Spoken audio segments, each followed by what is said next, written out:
दुनिया सदाकत में तेरा नाम रहेगा, सिद्दीक तेरे नाम से इस्लाम रहेगा, सिद्दीक के गुस्ताख से तो जंग रहेगी, जो इनसे जलेगा वही नाकाम रहेगा।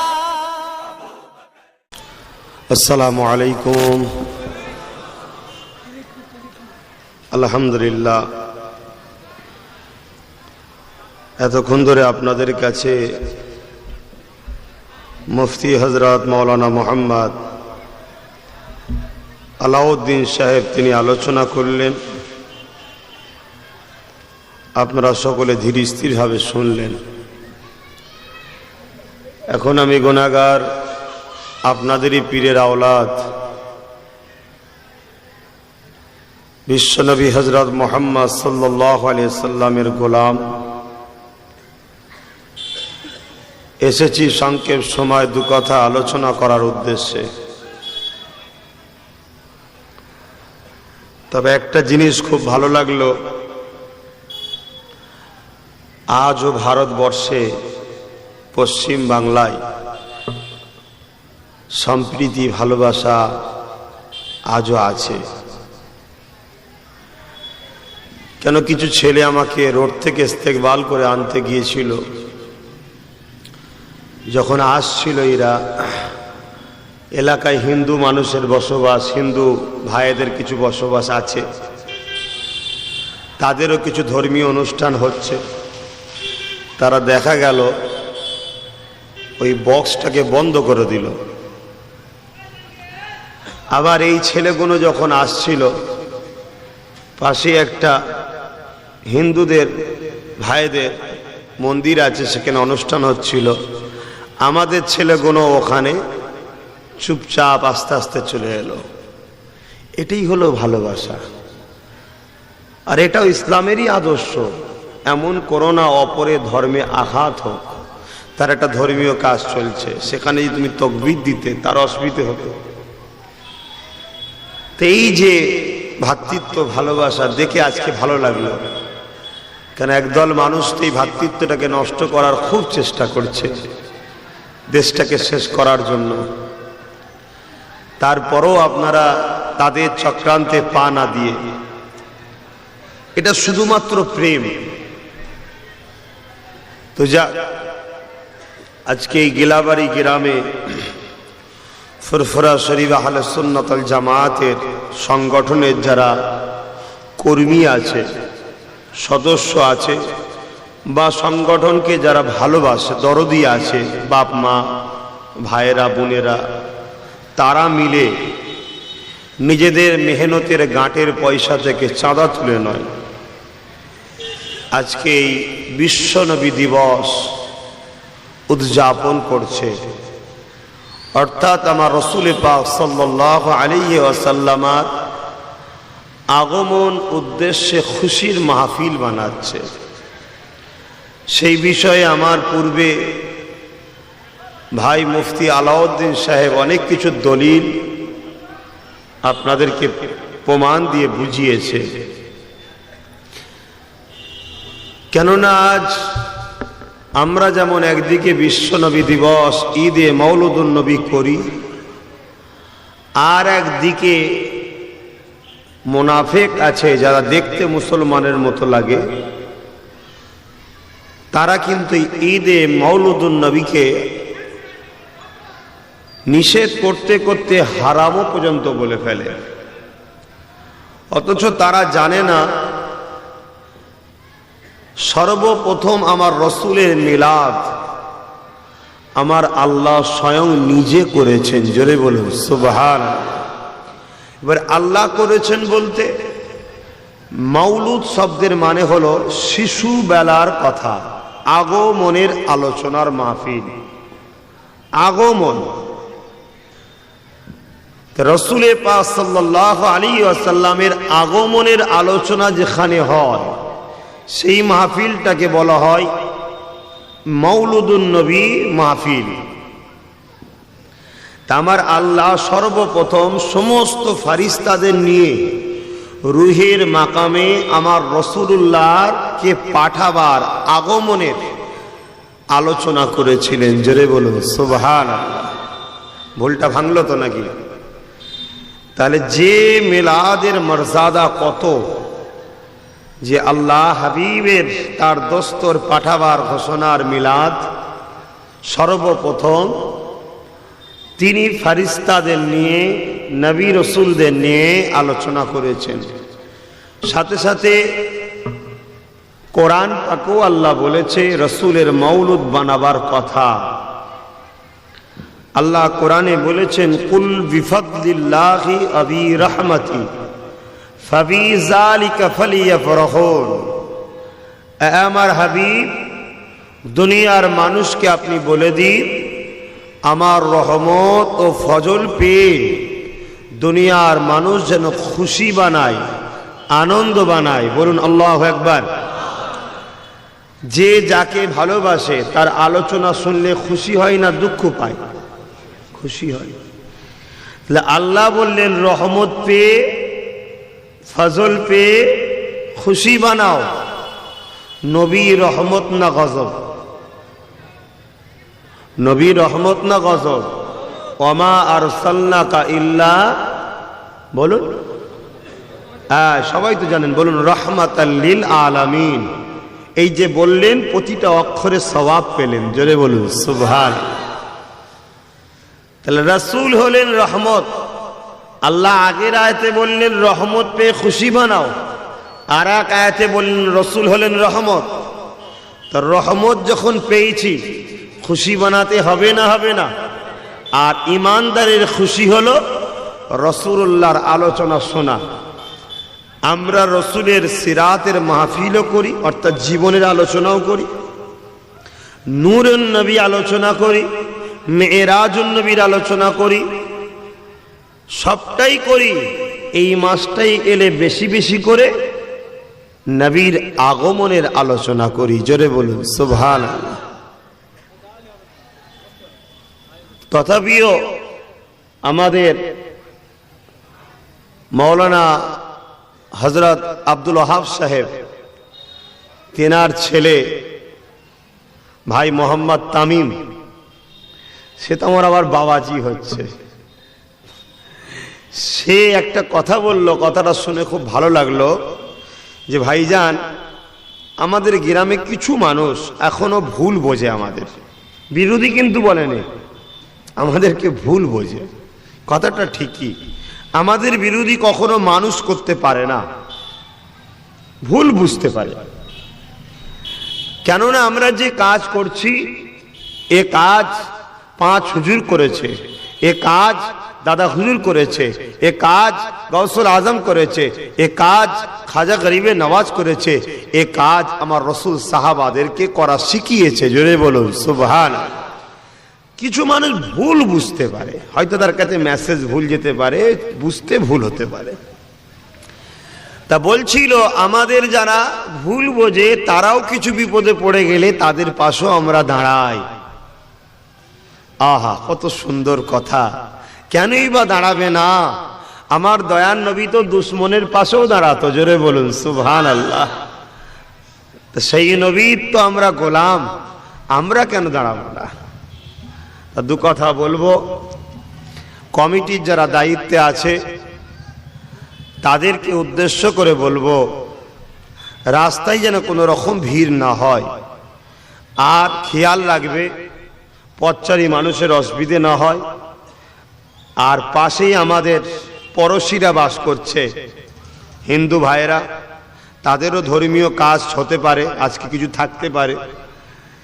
তাই সেই জায়গায় কোনো রকম যেন আমাদের দ্বারা অসুবিধে না হয়, এটা খেয়াল রাখবে। তারা ভুল করছে কি ঠিক করছে, যিনি তাদেরকে সৃষ্টি করেছেন তিনি হলেন কে? আল্লাহর কাছে জবাব দেবে, আল্লাহ কৈফিয়ত নেবে। আমরা আমাদের ধর্মীয় কাজ করতে বসেছি, রাস্তায় না ভিড় করে ধর্মীয় স্থানে এসে বসো, যে যার কাজ করো। একবার দরুদ শরীফ পড়েন, আল্লাহুম্মা সাল্লি আলা। এটা আওয়াজটা ভাষণ।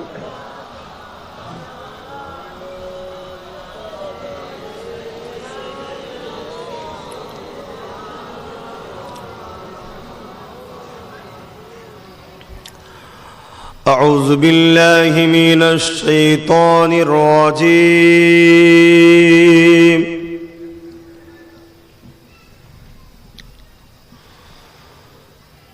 بسم الله الرحمن الرحيم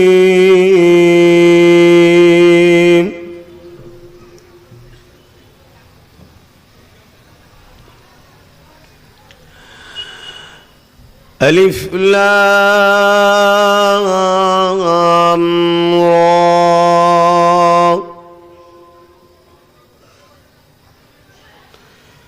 تلك آيات الكتاب المبين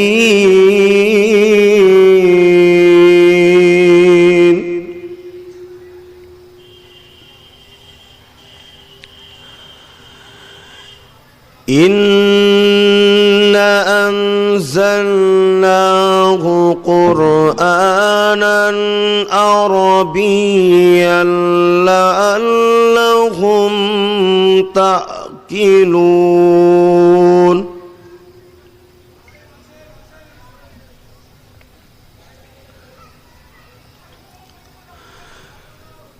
نحن نقص عليك أحسن القصص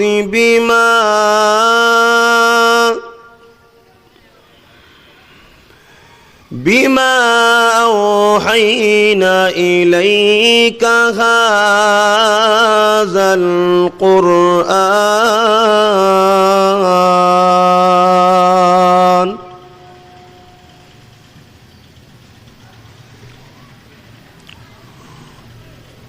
وإن كنت من قبله لمن الغافلين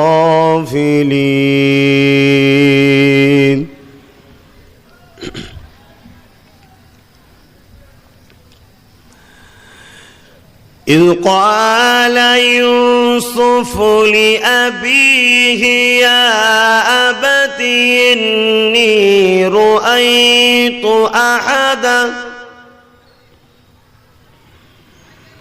أحد عشر كوكبا والشمس والقمر رأيتهم لي ساجدين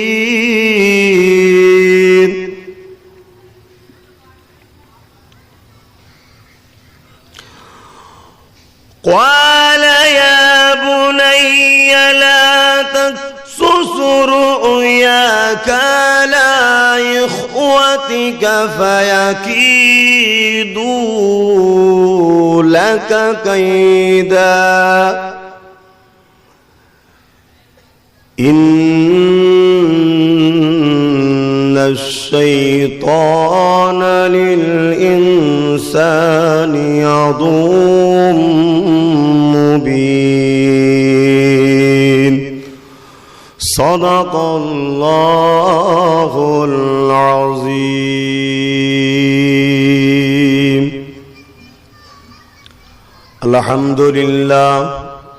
الحمد لله نحمده ونستعينه ونستغفره ونؤمن به ونتوكل عليه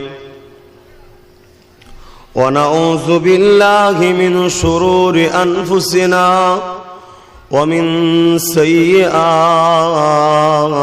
أعمالنا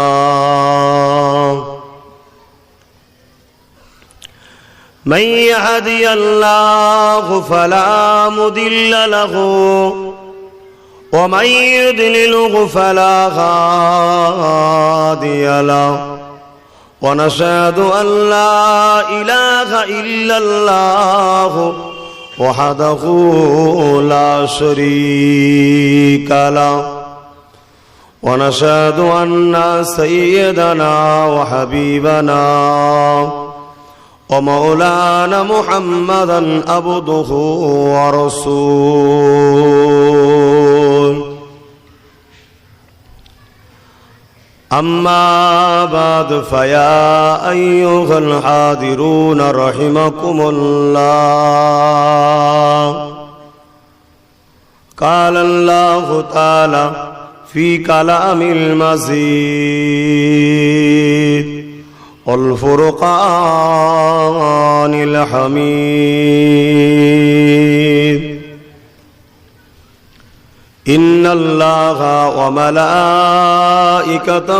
يصلون على النبي يا أيها الذين آمنوا صلوا عليه وسلموا تسليما اللهم صل على কি করছো বসে বসে হ্যাঁ আওয়াজ একদম ভালো হচ্ছে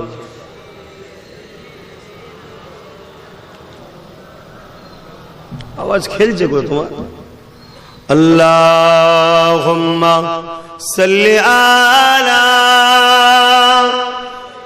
সাইয়্যিদিনা মাওলানা মুহাম্মদ ওয়া আলা আলিহি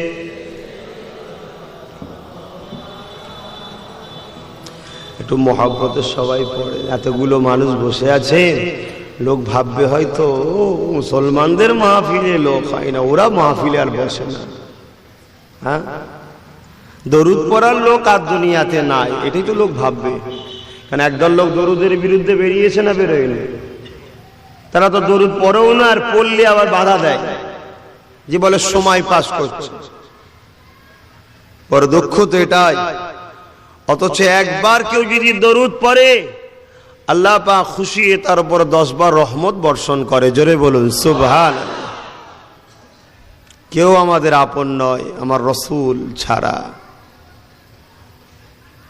এবার বলবেন কেউ আল্লাহকে বাদ দিলেন কেন ভাই আল্লাহ তো তিনি রব্বুল আলামিন তিনি তো সবার পালন কর্তা ঠিক না বে ঠিক গো তিনাকে ধরবেন কেন আপনি তিনার তো সবকিছুই আহা পড়ুন মোহাব্বত ভালোবাসায় আমার রাসূলের উপরে দরুদ শরীফ পড়ুন আল্লাহুম্মা সাল্লি আলা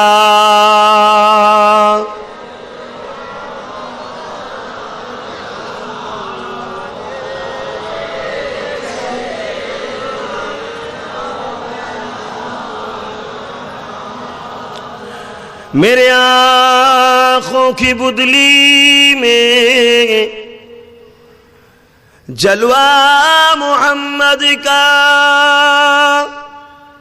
ठीक है हाथ देन ना चा खाबेन তাহলে একটু পিছিয়ে বসে হাত দেবেন না বাঙালির হাত তো সবসময় ঠুকুর ঠুকুর করলে ভাল লাগে मेरे आँखों की बुदली में जलवा मोहम्मद का मेरे दिल की आईने में नक्शा है मोहम्मद का कोई जन्नत में जाएंगे कोई दोज़ख में पहुँचे मदीने की तरफ दौड़े दीवाना मोहम्मद का अल्लाहुम्मा सल्ले अला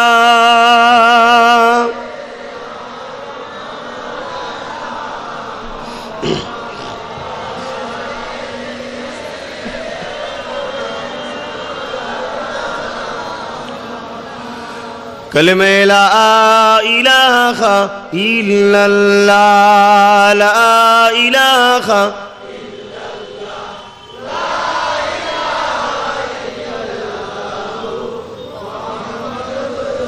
हस्बी रब्बी जल्लल्लाह मा फी क़ल्बी खैरुल्लाह नूर मोहम्मद सल्लल्लाह अक़ला इलाहा इल्लल्लाह ला इलाहा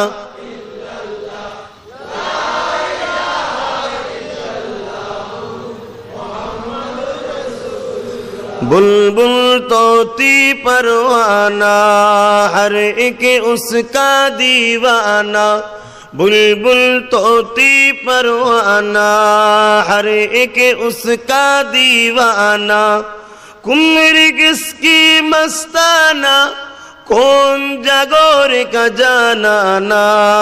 अल्लाह हो अल्लाह हो अल्लाह हो अल्लाह हो अल्लाह हो अल्लाह हो अल्लाह हो अल्लाह हो अल्लाह हो अल्लाह हो अल्लाह हो अल्लाह हो।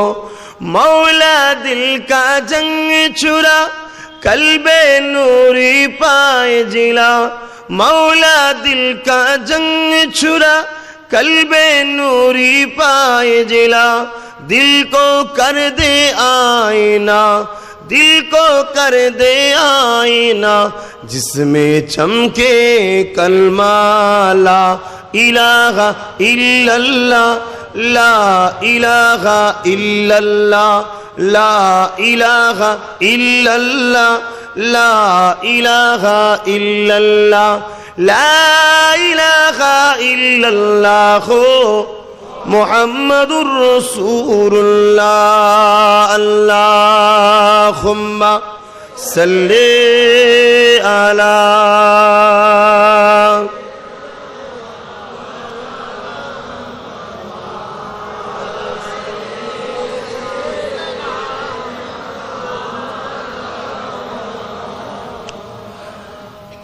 وقال الله تعالى في كلام المزيد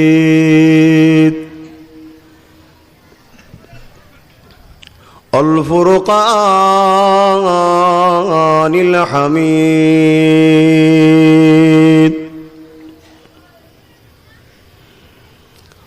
قل إن كنتم تحبون الله فاتبعوني يحببكم الله ويغفر لكم ذنوبكم والله غفور رحيم.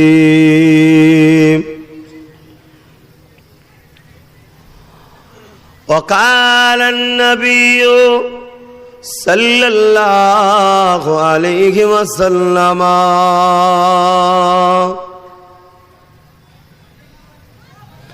من أحب سنتي فقد أحبني ومن أحبني كان معي في الجنات.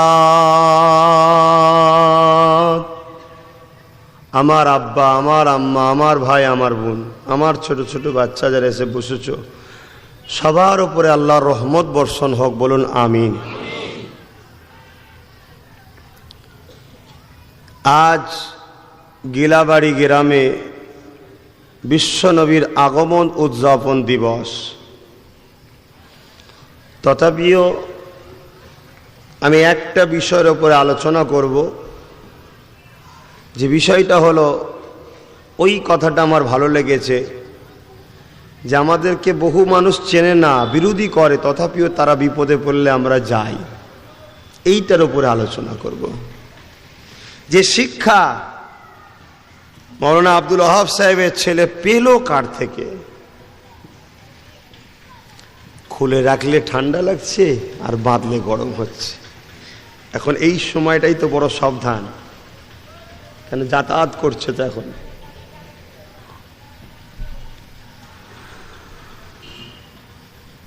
আজ থেকে ১৫০০ কিছু কম বেশি আগে পৃথিবীর চরিত্র ছিল এমন যে নিজের ছেলে নিজের মাকেও হত্যা করত, বাপ নিজের বেটিকে জ্যান্ত দাফন করে দিত, বালিতে পুঁতে দিত।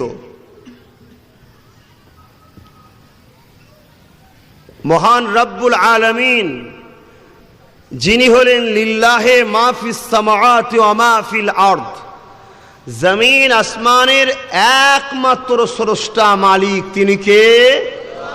আরো জোরে কে? সেই আল্লাহকে সবাই ভুলে গেল। গুটি কতক লোক দ্বীনে ইব্রাহিম আলাইহিস সালামের ওপরে ছিল। যখন একটা আলুর বস্তায় 95% পচে যায়, 5%কে আর ধরা হয় না। তাই বললাম যে সবাই আল্লাহকে ভুলে গেল, কিন্তু গুটি কতক লোক তাদের মধ্যে ছিল যারা নুকিয়ে নুকিয়ে নিজের রবকে ডাকতো, খুশি করত, নিজের মধ্যেই থাকতো। তাদের মধ্যে থেকে একজন হলো হযরতে আবু কুয়াফা। হযরতে আবু বকর সিদ্দিক হুজুরের আব্বা জান ছিলেন, বলুন সুবহানাল্লাহ।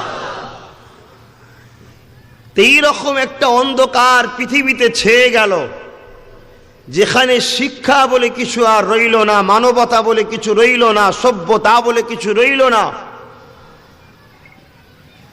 ধনীরা গরিবদেরকে শোষণ করতে লাগলো, মানুষকে নিজের দাস দাসী বানাতে লাগলো, নকল প্রভু তৈরি করে তার উপাসনা বন্দেগী করাতে লাগলো। লাত উজ্জা হবলের ন্যায় পাথরের নকল মাবুদ তৈরি করে নিজেদের বাচ্চাদেরকে এই মাবুদের কাছে উৎসর্গ করে জবাই করে দিয়ে মাবুদ নকল খোদার খুশি করার চেষ্টা করত। এই যে অশান্তি পৃথিবীতে, এই অশান্তি থেকে মানুষকে বাঁচাবার জন্য, শান্তির রাস্তা, ইসলামের রাস্তা দেখাবার জন্য শত শেষ আল্লাহর পক্ষ থেকে রসুল করে, নবী করে, ওমা আরসালনাকা ইল্লা রাহমাতাল লিল আলামিন করে 12 রবিউল আউয়াল সোমবার শবে সাদেকের সময় ক্বাদ জাআকুম মিনাল্লাহি নূর, নূরকে আল্লাহ পাঠিয়েছিলেন। জোরে বলুন সুবহানাল্লাহ। তিনি আসলেন, আসার কথা বলতে গেলে এই বিষয়টা হবে না, তথাপিও তিনার আসার বিষয়ে একটা কথা বলি। তিনি দুনিয়ায় আসলেন, আম্মা আমেনা রাদিয়াল্লাহু তাআলা আনহা বলেন যে আমি শবে সাদেকের সময়, গভীর রাত হয়েছিল, ঘুমিয়ে পড়েছিলাম। শবে সাদেকের সময় আমার শরীরে একটা কম্পন হলো, কাঁপ হলো। চোখ খুলে দেখলাম যে পুরো ঘরটা আলোয় আলোকিত হয়ে আছে। আর শুধু ঘর নয়, ওই নূরের আলো শাম দেশের প্রাসাদ পর্যন্ত আলোকিত করেছে। জোরে বলুন সুবহানাল্লাহ। খাসায়েসুল কুবরার মধ্যে আছে যে মাগরিব থেকে মাশরিক পুরোটা আলোকিত হয়েছিল। জোরে বলুন সুবহানাল্লাহ। আমি আমেনা এই আলো কোথা থেকে আসছে চেয়ে যখন ডান দিকে ঘাড় ফিরিয়ে দেখলাম যে আমার পাশে একটা ছোট্ট মনা বাচ্চা শোয়ানো রয়েছে, যার শরীর থেকে আলো বেরোচ্ছে। এটাই হলো মুহাম্মদ রসুল। জোরে বলুন সুবহানাল্লাহ। আমাদের মতো দুনিয়ায় রসুল আসেন, রসুলের আসার স্টাইল ভিন্ন, যা ওদিকে নয়। এই কথাটুকু বলে রসুলের আগমনের আলোচনার মাহফিল হয়ে গেল। কিন্তু আজ আমি কিছু কথা ভিন্ন বলতে চাইছি। এই যে অশান্তির দাবানল, আজও পৃথিবীর বুকে একদল গায়ের ইসলামের ধারণা মুসলমানের মধ্যেও থাকতে পারে যে ইসলামের বয়স হলো 1500 বছর আগে। এরম অনেক মুসলমানও ভাবে মনে হয়। পৃথিবীতে একটা মিথ্যাকে এত প্রচার করো, এটা হিটলারের কথা। যতদিন না মানুষ সত্য মনে করছে ততদিন প্রচার করো। ইসলামের বয়স 1500 বছর আগে নয়।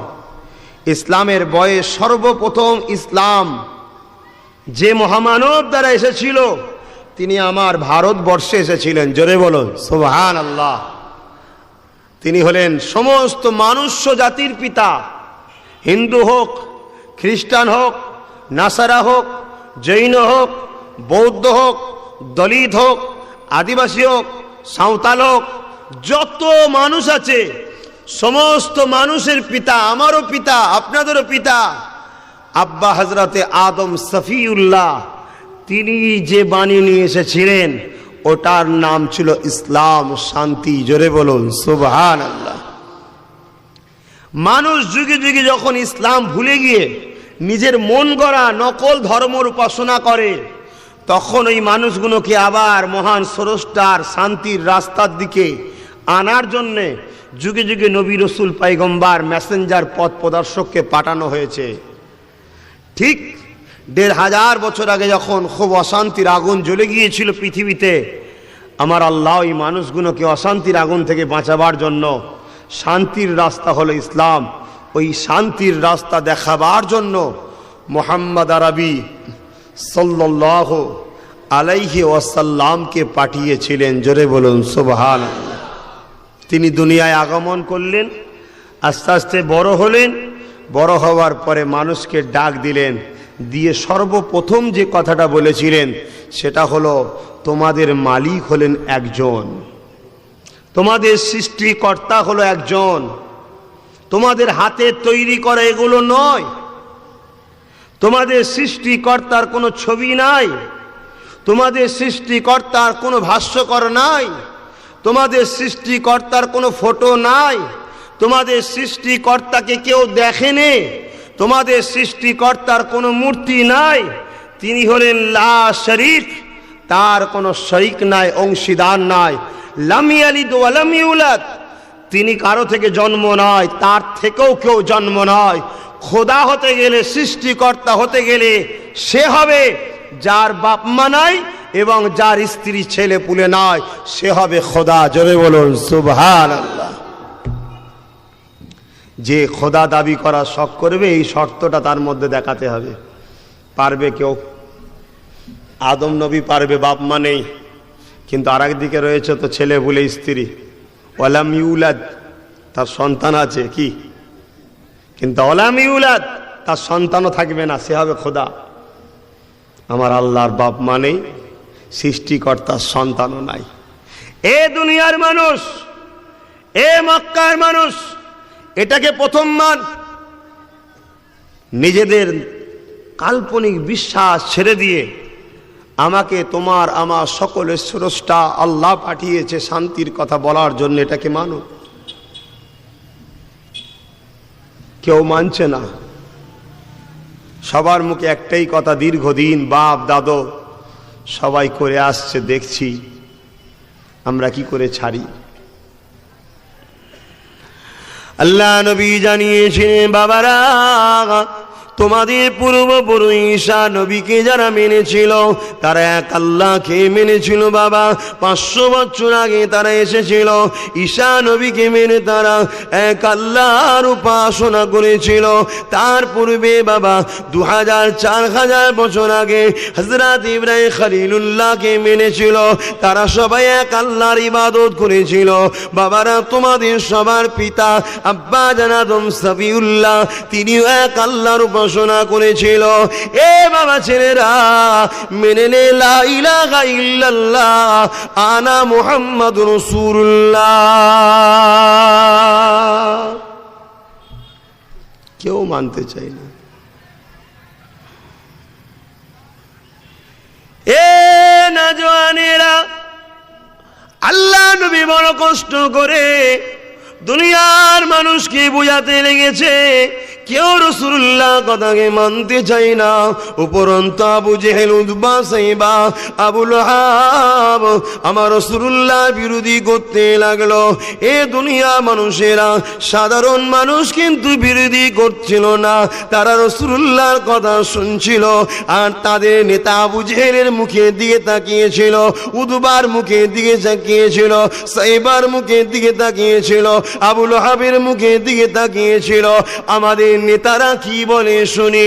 যখন তাদের নেতারা কিছু বলল না, এমন করে রাসূলুল্লাহ দিকে মুখ ফিরিয়ে নিয়ে চলে গেল, তারাও পিছু পিছু চলে যেতে লাগলো। এ যুবকেরা, তারা ঘরে গিয়ে মিটিং করতে লাগলো। এই মুহাম্মদ যা বলছে ঠিকই বলছে, কিন্তু এই মুহাম্মদকে যদি রুকা না যায়, তাহলে আমরা যে এই সাধারণ মানুষগুলোকে মিথ্যা ধর্ম দিয়ে ব্যবসা করছি, এরা একদিন চোখ খুলে যাবে, মুহাম্মদ রসুলের দিকে চলে যাবে, তাহলে আমাদের ধর্ম ব্যবসা বন্ধ হয়ে যাবে। কি করা যায়?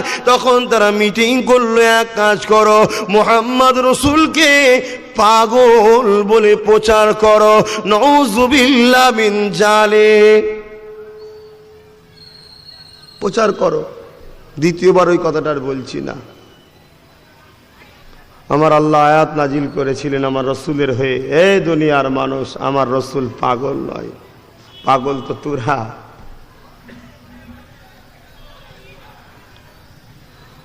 কি গো অসুবিধে হচ্ছে? আজ সস্তায় পেয়েছি তো আমরা, আজ আমরা তো সবকিছু সস্তাতে পেয়েছি। আমি জন্মে কি দেখেছি, আমাদের ওখানে বিশাল মসজিদ, বিশাল মাদ্রাসা, বিশাল ইসালে সওয়াব। 3 দিনে 1.5 কোটির ওপরে লোক যায়, মাথায় টুপি, মুখে তাড়ি, নারে তাকবীর, আল্লাহু আকবার, দাদা হুজুর জিন্দাবাদ। সস্তায় পেয়েছি তো, তাই গুরুত্ব নেই। হালতারে তোলে, ওকে বল, হালতারে তোলে। শোন না বাবা, জলসা না শুনলে কালকে কেউ তোকে ভুল বুঝিলে পালাবে। এই কেউ ফটো তুলছেন নাকি? খবরদার না, শোনো। আর অডিও করতে মন যায়, এরম চালু করে রেখে দাও কোলে, দেখবে অটোমেটিক হবে। কি গো বলছি, আপনারা বেজার হচ্ছেন?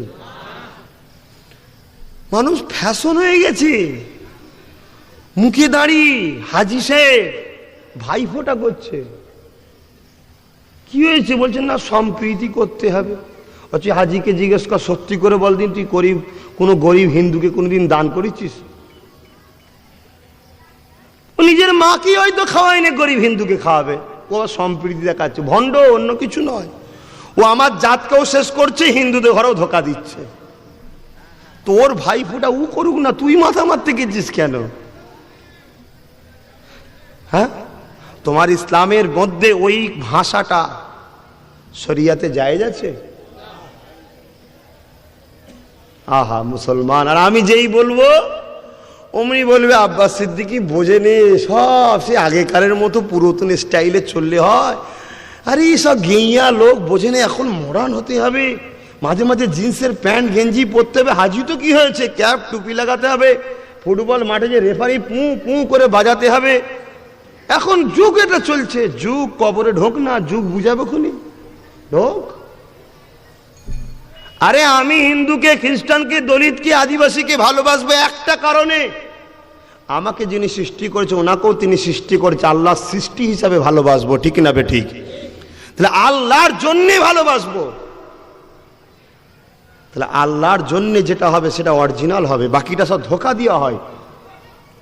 কোনোদিন আমার রাসূলুল্লাহর কথা দ্বারা, হাত দ্বারা কোনোদিন গায়ের ইসলাম কষ্ট পাইনি। আমার রাসূলুল্লাহ কোনোদিন গায়ের ইসলামের অনুষ্ঠানে গিয়েছিল?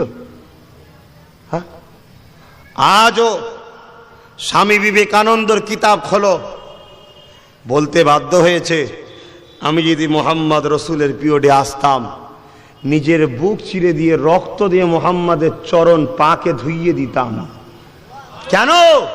আমার রসুলের জীবনী পড়ে দেখেছে, আহা এত সুন্দর ভালো মানুষ হতে পারে না। কিন্তু রসুল কোনোদিন গায়ের ইসলামের ধর্মীয় কোনো অনুষ্ঠানে হাজির হয়েছে? আর তুমি হাজির হচ্ছ, বাইরে দেখাচ্ছ তোমাদেরকে ভালোবাসি, আর ভেতরে ভেতরে কোনোদিন তো কোনো হিন্দুর উপকার করুনি, কোনো খ্রিস্টানের তো উপকার করুনি, কোনো গরিবের পাশে তো দাঁড়ানোই। অথচ গরিবের ধন সম্পদ লুটে খাবার সময় খুব ফাস্ট। এ কথা কি বেজার হচ্ছে? মডার্ন ছুটিয়ে ফেলবে। ঢোক না বাবা একবার কবরে, শুধু যাবে তো কবরে নাকি? তোমাদের কপালে কবর আছে কি তাও বা কে জানে? আমারও কপালে আছে কি জানে? কোন ট্রেন অ্যাক্সিডেন্ট হবে ধরে নিয়ে সব পলিথিনে দিয়ে হয়তো পুড়িয়ে দেবে। যা, হতে পারে না, পারে না। কপালে যে কবর আছে কি তাও বা কে জানে? কি বেউজ্জুতির মরণ আছে তাও বা কে জানে? শুধরে যাও, ভালো হও।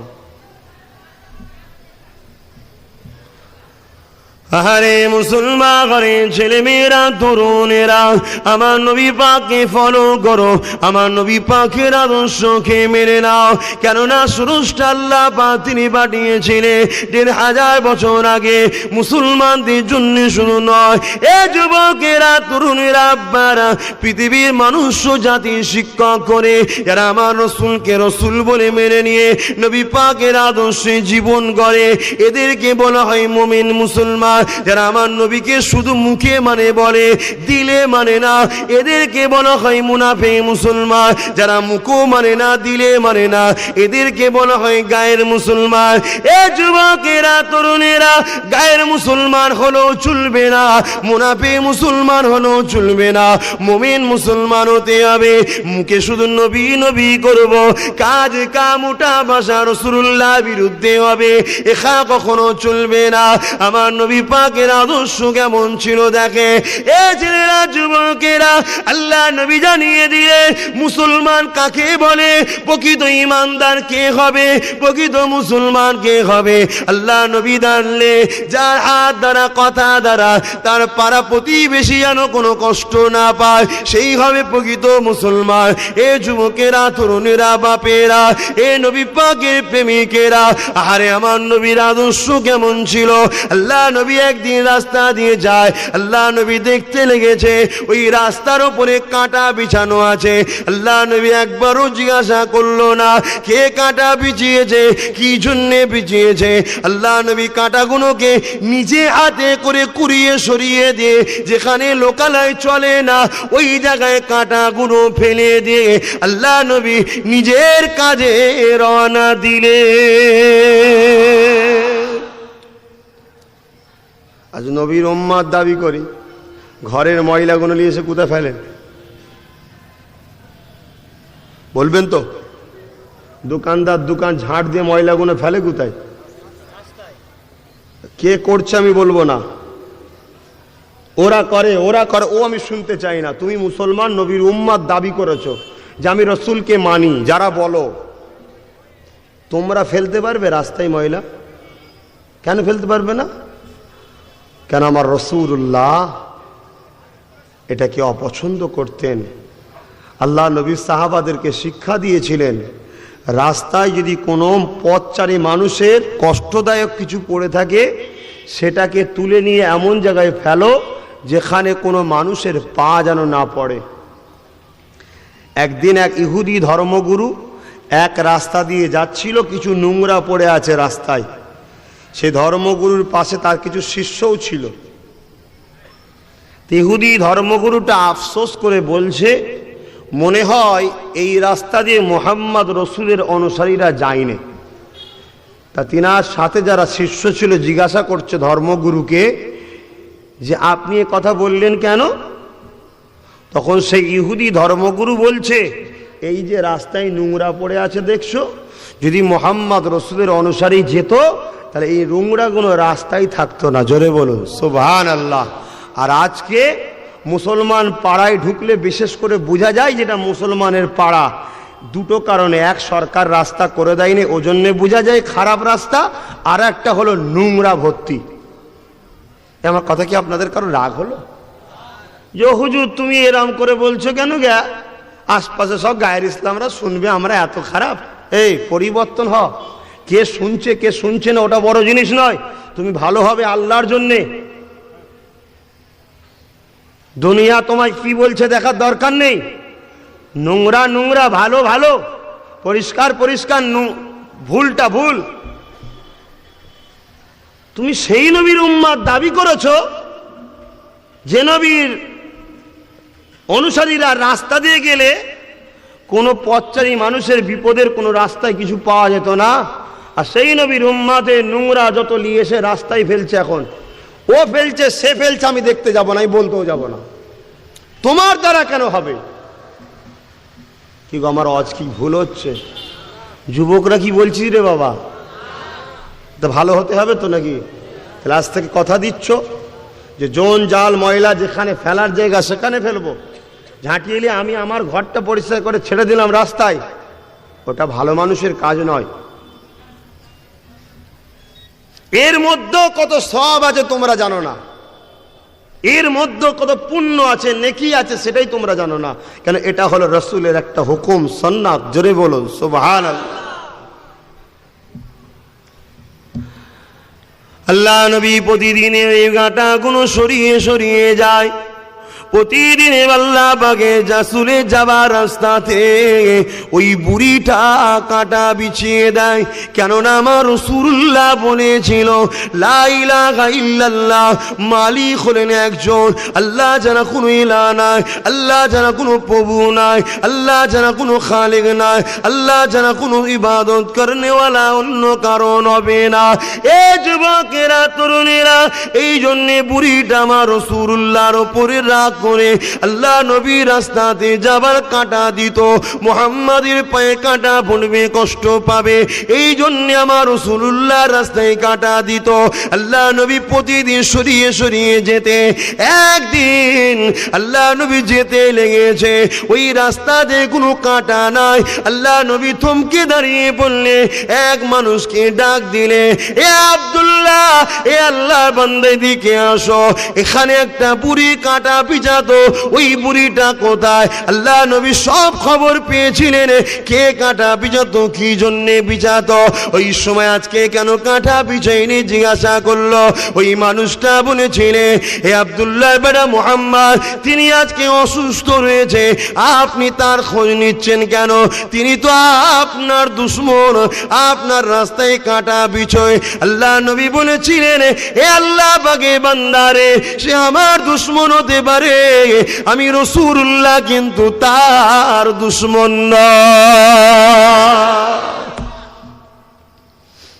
এই জায়গাকে সামনে রেখে চিৎকার দিয়ে মাইকের আওয়াজে বলছি, আরএসএস যদি মুসলমানদের দুশমন হয়, আমরা মুসলমান কিন্তু আরএসএস এর দুশমন নয়, ঠিক না বেঠিক?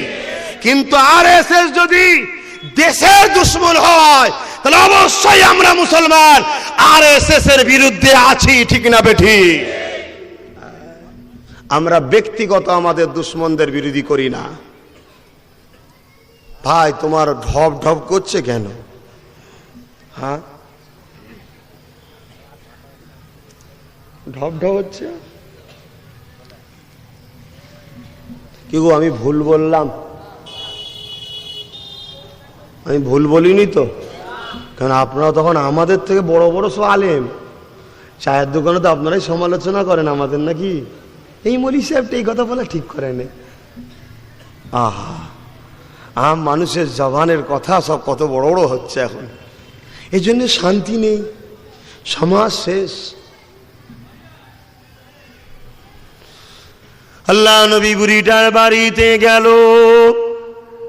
আরে আমার নবী কি আল্লাহ তোমার আমার জন্য মডেল বানিয়েছে।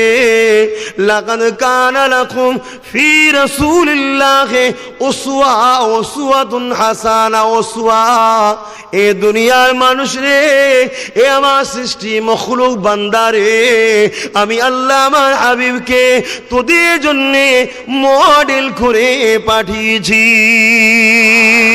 তোরা যা কিছু করবি আমার হাবিবকে দেখে করবি, অর্থাৎ আমার হাবিব যেটা করেছে ওটা করবি, আমার হাবিব যেটা করতে বলেছে করবি, আমার হাবিব যেটা নিষেধ করেছে সেটা করবি। এ দুনিয়ার মানুষেরা সংসার করবেন রাসূল দেখে, ব্যবসা করবেন নবীর হুকুম অনুযায়ী, আত্মীয়তা করবেন রাসূলুল্লাহর কথা অনুযায়ী। এমনকি যারা রাজনীতি করেন তাদেরকেও বলে দিয়ে যায়, শুধরে যান, পরিবর্তন হয়ে যান, রাজনীতিটাও করবেন আমার রাসূলুল্লাহ যেভাবে করতে বলেছে, ঠিক না বেঠিক? করতে মানা করছি না, কিন্তু রাসূল যেভাবে করতে বলেছে। এই দুনিয়ার কে কি বলে সব চলবে না, রাসূলকে স্রষ্টা পাঠিয়েছে, তার মতো করতে হবে। তাহলে পড়শির সঙ্গে কিভাবে ব্যবহার করব, গায়ের ইসলামের সঙ্গে কিভাবে মিশবো, এটাও রাসূল যেভাবে করেছে ওইভাবে তো, নাকি না অন্য কারো মতো? রাসূল যেভাবে করেছে। এ যুবকেরা, আল্লাহ নবীর পড়শি তখন ছিল ওই মূর্তি উপাসনাকারী বুড়ি মহিলাটা, যে কিনা লাত উজ্জা হবলের উপাসনা করত, এক আল্লাহকে মানত না। সে আমার রাসূলুল্লাহ রাস্তাতে কাটা বিছাতো। আল্লাহ নবী দুশমন ছিল। দয়া নবী আমার ওই বুড়িটার খোঁজ নিতে গেল। ওই বাড়িতে পৌঁছে গিয়ে আল্লাহ নবী বুড়িকে জিজ্ঞাসা করেছিল, মা তুমি কেমন আছো মা? শুনলাম তুমি অসুস্থ, তাই দেখতে এলাম মা। ওই বুড়িটা আমার রাসূলুল্লাহ দিয়ে তাকিয়ে আছে। এ বাবা, কে তুই বাবা?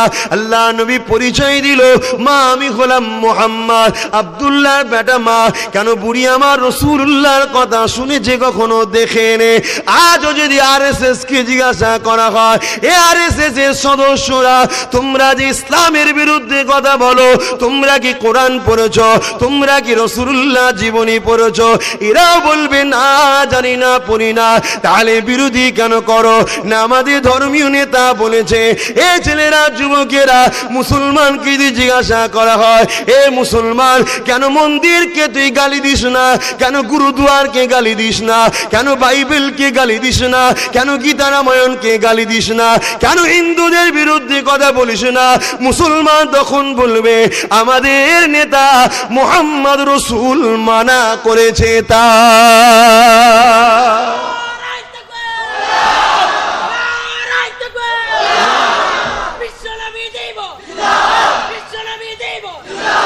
ভুল বললাম?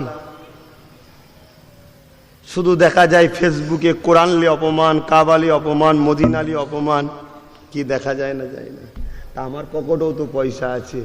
আমি দুটো বাইবেল কিনে, রামায়ণ কিনে, মহাভারত কিনে, গীতা কিনে, বেদ কিনে আমিও তো অপমান করতে পারি। আর আল্লাহর শকর আমি যাতা ঘরের ছেলে না। আমি করলে কোনো মায়ের লাল নেই আমাকে কিছু করতে পারবে। পুলিশ বলো আর মন্ত্রী বলো, কারও ক্ষমতা নেই আমাকে ধরতে পারে। কেন? আমাকে ছুলে বাংলার ড্রেনে আর পানি থাকবে না, রক্ত যাবে। এ কথা ভুল বলছি?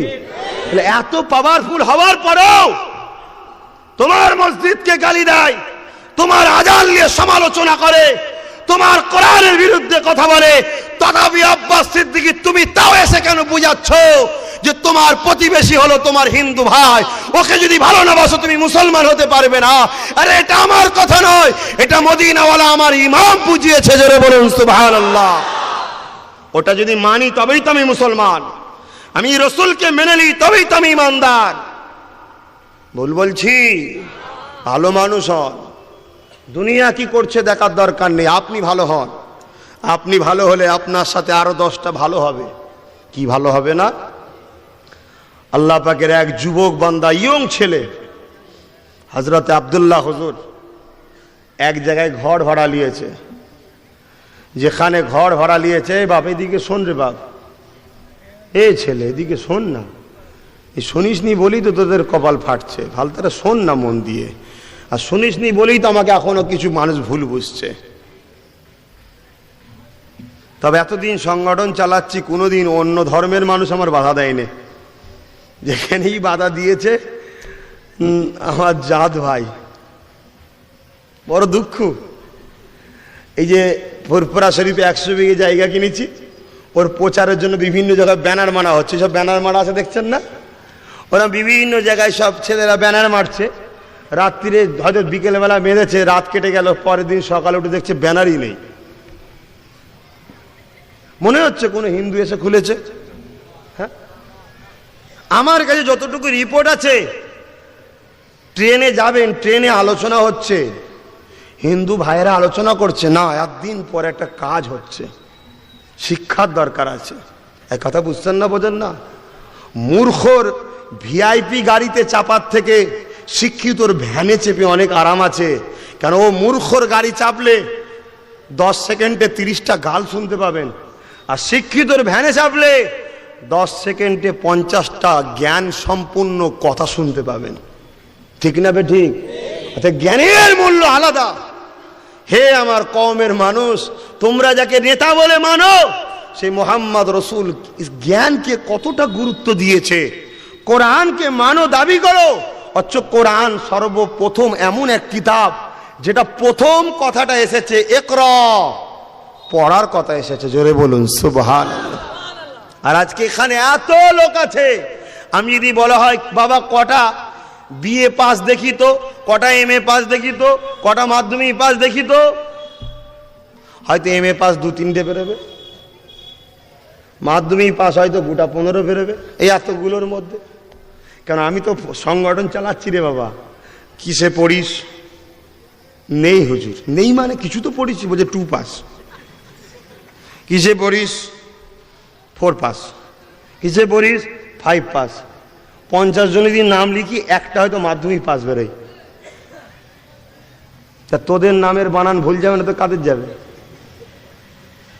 এই আমার কথা খারাপ লিখছেন নেবেন না, এটা ভাবার সময় এসেছে। আজকে খেয়াল করে দেখো, সমাজে এমনও মানুষ আছে ভ্যান চালিয়ে খায়, অটো চালিয়ে খায়, তার ছেলেকে আইপিএস অফিসার বানিয়েছে, ডাব্লিউবিএস অফিসার বানিয়েছে, উকিল বানিয়েছে, জজ বানিয়েছে, মাতার ঘামকে পায়ে ফেলে রক্তকে পানি করে বাচ্চাকে বড় করেছে। একটা বাপের পক্ষ থেকে তার ছেলেকে সব থেকে বড় উপহার হলো আল্লাহ আল্লাহ রসুলকে চিনিয়ে তার মধ্যে জ্ঞানকে ভরিয়ে দেওয়া। আমি বলছি না সবাইকে মৌলী সাহেব করতে হবে, হাফেজ সাহেব করতে হবে, কিছু ডাক্তার, উকিল, জজ, ব্যারিস্টারও করো, কিন্তু আল্লাহ আল্লাহ রসুলের আদর্শ অনুযায়ী করো। তাকে নবীর আদর্শের শিক্ষাটাও দাও। নাই সে ডাক্তার হয়ে যখন অন্য ধর্মের পেশেন্ট যাবে, ওকে যেতেও কাটবে, আসতেও কাটবে। আর যদি রসুলুল্লাহর আদর্শ থাকে, ও ভাববে হারে আল্লাহর সৃষ্টি। ওর ব্রেনে তখন কি আসবে? আল্লাহর সৃষ্টি, হোক হিন্দু, হোক খ্রিস্টান, হোক নাসারা, হোক বৈদ্য, যে ধর্মেরই হোক না কেন, সৃষ্টি তো আমার আল্লাহ। অতএব আল্লাহর সৃষ্টিকে আমি এহসান দেখাবো, ভালোবাসা দেখাবো, আল্লাহর সৃষ্টি বলে ভালোবাসবো। আর আল্লাহর সৃষ্টিকে যে ভালোবাসে, আমার আল্লাহ বলল সে আমাকেই ভালোবাসলো। জোরে বলুন সুবহানাল্লাহ। কেন? ওর গুরুত্ব আমার জন্য দিয়েছে। এই বুঝতে পারছেন তো? না আবার কালকে ঝগড়া করবেন যে সৃষ্টিকে আল্লাহ বলেছে। নাউযুবিল্লাহ মিন জালিক। ওয়াজ করাও তো বড় মুশকিল। হ্যাঁ,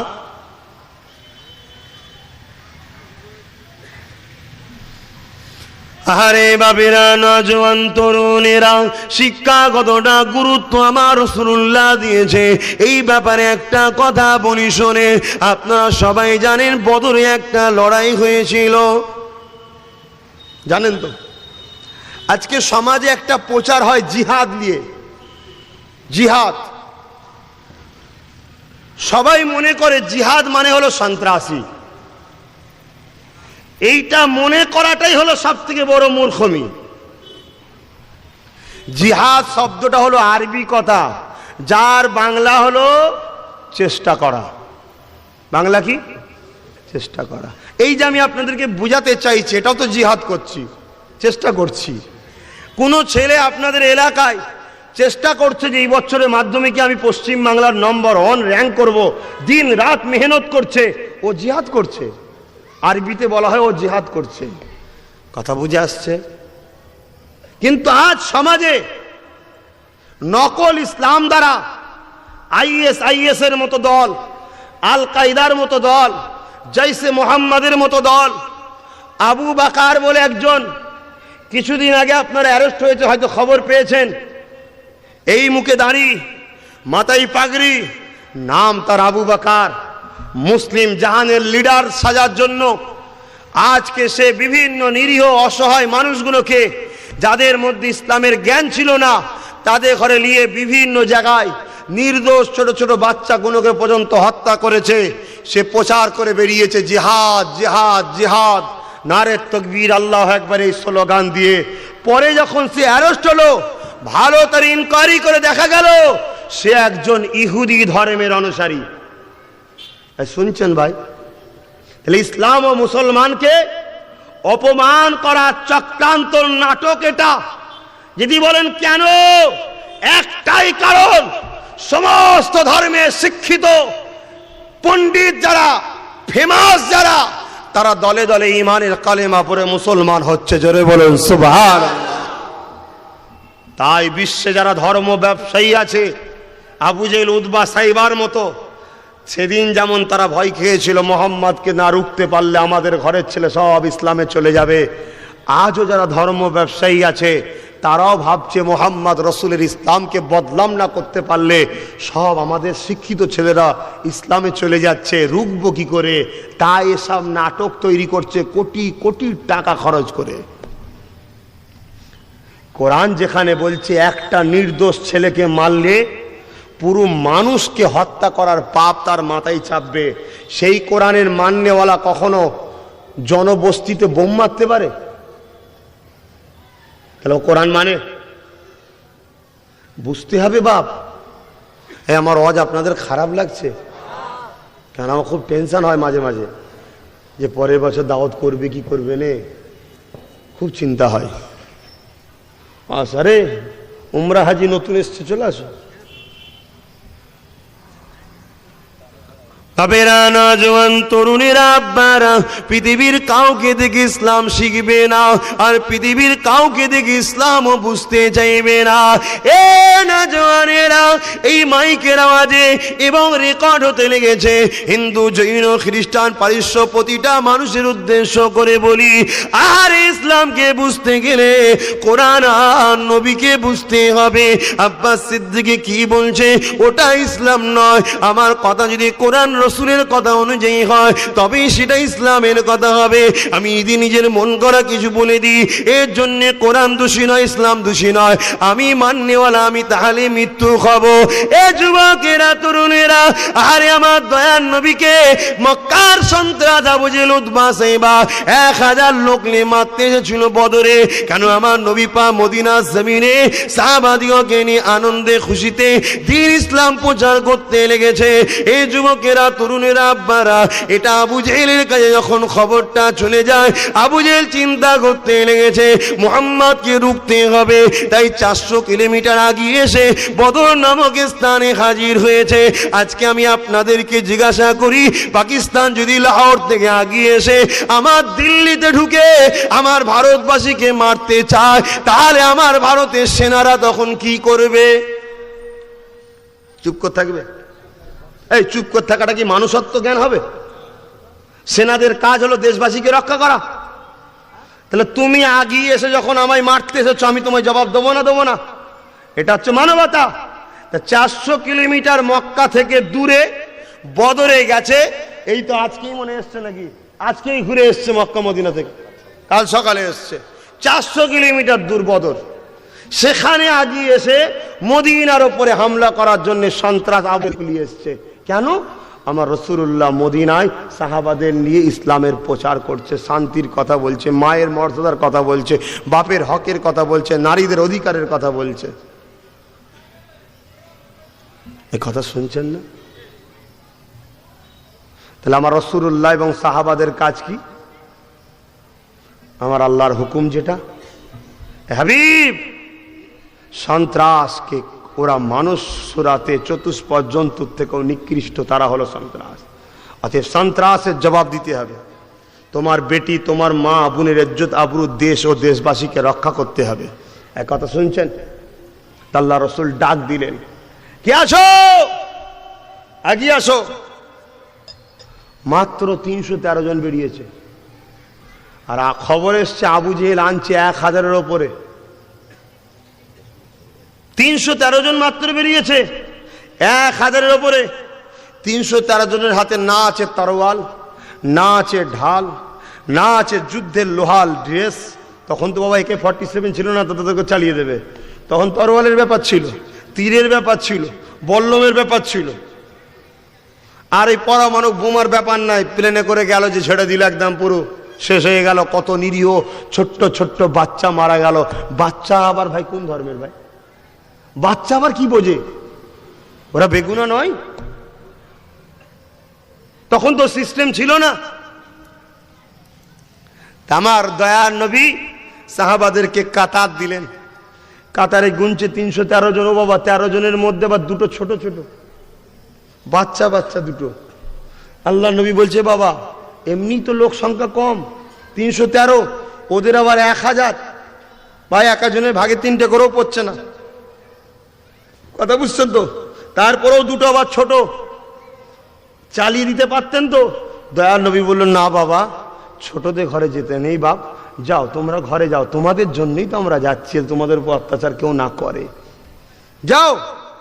যেই বলেছে দুটো বাচ্চা কাঁদছে, হুজুর আমাদেরকে তাড়িয়ে দেবেন না, আমরা মাকে কথা দিয়ে এসছি আপনার দুশ্মনকে না মিটানো পর্যন্ত মুখ দেখাবো না। জোরে বলুন সুবহানাল্লাহ।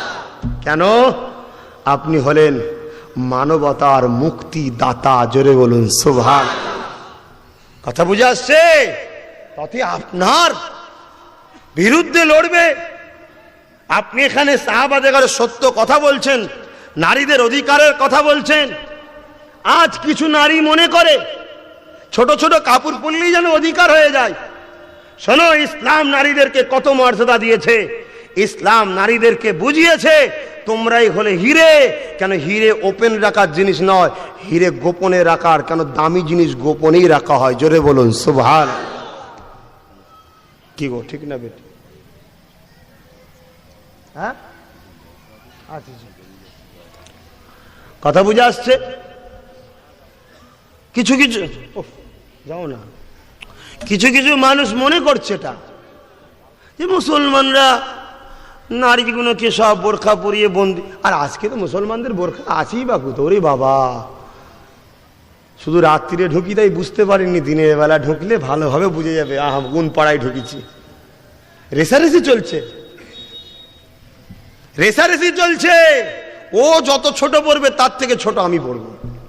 কি বাজারে গিয়েছে হজের সময়, কালকে ঈদ হবে, হাজি সাহেব বাপ, মেয়ে বলছে আব্বা এই বছরে ফেমাস হচ্ছে ওই নায়িকার ড্রেসটা, ওটা আমাকে ঈদে কিনে দিতে হবে।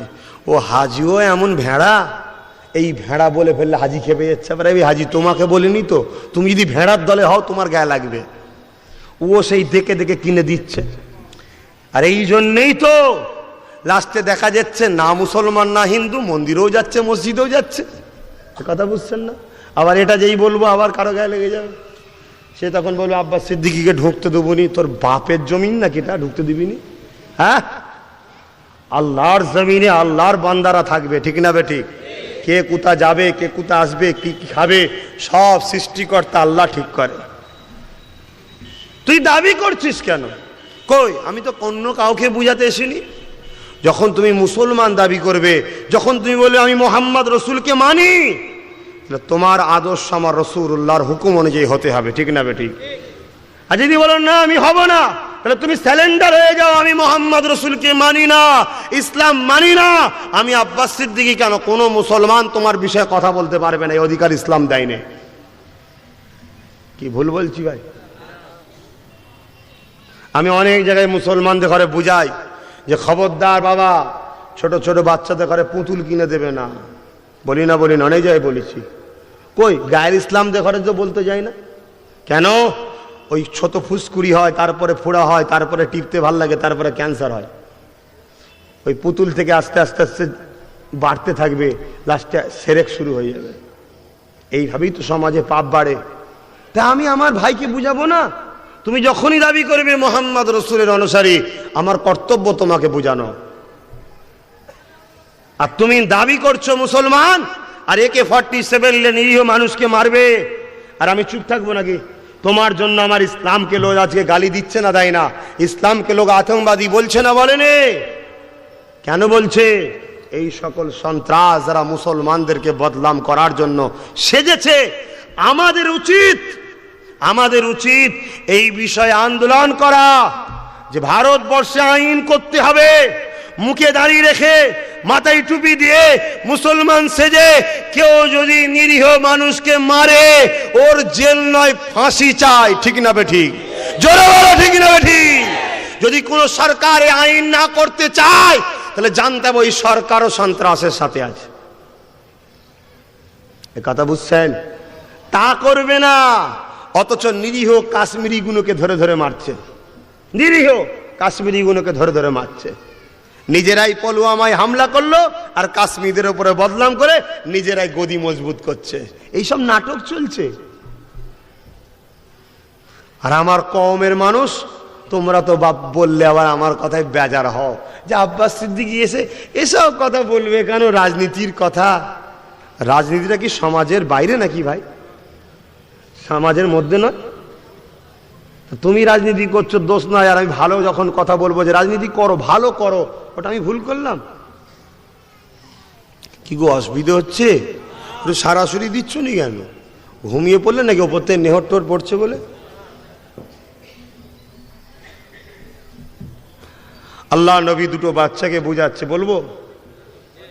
দুটো বাচ্চাকে বুঝাচ্ছে, বাবা গায়ে মাথায় হাত বুলিয়ে আদর করে বুঝাচ্ছে, বাবা ওটা খেলা করার জায়গা নয় বাপ। সন্ত্রাসরা আসছে 1000 লোক নিয়ে মদিনার উপরে হামলা করবে, তোমাদের মা বেটি জীব জন্তু পশু পাখি সব লুট হয়ে যাবে, তাদের হাত থেকে ইজ্জত আবরু বাঁচাবার জন্য বাবা আমাদের দায়িত্ব, তাই আমরা যাচ্ছি। তোমরা ছোট ছোট মানুষ, তোমাদের জন্য দায়িত্ব নয় বাবা। আল্লাহ নবী সাহাবারা দেখে রসুল সবসময় বলতেন, বাবা মহিলা বুড়ো আর বাচ্চাদের উপরে খবরদার, যদি জিহাদের লড়াইয়ের মাঠে আগিয়েও আসে তথাপি তাদের উপরে হামলা করবে না, কেন ওরা কমজোর। শুনছেন খন্দকের বলে একটা লড়াই হয়েছিল, হক না হকের, খন্দকের যুদ্ধ বলা হয়। অর্থাৎ এই সন্ত্রাসরা প্রায় 15-20 হাজার লোক নিয়ে এসেছিল। তো এই সময় পানি আমার রসুলুল্লাহর কাছে ছিল।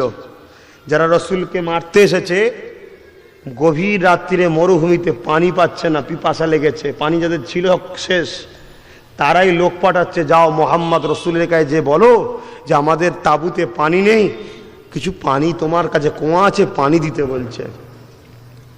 সাধারণ লোক, সাধারণ মানুষ কিন্তু সবসময় বোকা বানানো হয়। তারা জিজ্ঞেস করছে, আমাদের সর্দার, আরে আমরা তো মোহাম্মদ রসুলকে মারতে এসছি, তার অনুসারীদেরকে তো কাটতে এসছি, আজকে তার কাছে যদি বলা হয় পানি চাই, তাহলে সে তো জানবে পানি ছাড়া এমনি মরে যাবে। মরুভূমি এলাকা কত গরম হয় জানেন তো? তাহলে এটা তো জেনে যাবে, আমাদের লুজ পয়েন্টটা তো জেনে যাবে। তখন আমার ওই কাফেরদের সর্দাররা বলেছিল, শোনো মোহাম্মদ রসুলকে আমরা ছোটবেলা থেকে দেখছি, কখনো তিনি অসহায়ের ওপরে জুলুম করে না, তিনি অসহায়কে সর্বসময় সাথ দেয়, আশ্রয় দেয়। সে অসহায়টি যদি তার দুশ্মনও হয় তাও তাকে আশ্রয় দেয়। জোরে বলুন সুবহানাল্লাহ। জিজ্ঞাসা করছে, সর্দার তাহলে কেন মারছো? আরে ও যা বলছে ওর কথা যদি মেনে নি, তাহলে আমার চিটিংবাজি করা, মিথ্যা ধর্ম ব্যবসা করা, চুরি করা, গরিবদের উপর জুলুম করা, দেশকে লুটা, এটা কি করতে পারবো? আজকের তারিখেও ভারতবর্ষের কেন্দ্রে বিজেপি সরকার বারবার মুসলমানদের বিরুদ্ধে আইন তৈরি করছে, মুসলমানদের তাড়াবে বলছে, মুসলমানদেরকে মারবে বলছে। এরপরেও দেখুন মুসলমান বারবার একটাই আওয়াজ তুলছে, দেশ আমাদের ছিল, আছে, থাকবে, দেশকে ডিভাইড হতে দেব না, দেশের সংবিধান মিশতে দেব না। আজও দেখুন দেশের হয়ে লড়ছে। হে মুসলমান, তোকে যারা মারতে চায় তাদের হয়ে এখনো পানির পাত্র কেন বাড়াস? এই মুসলমান আবার আওয়াজ দেয় যে আমার নেতা মুহাম্মদ রসুল শিখিয়েছে। জোরে বলুন সুবহানাল্লাহ।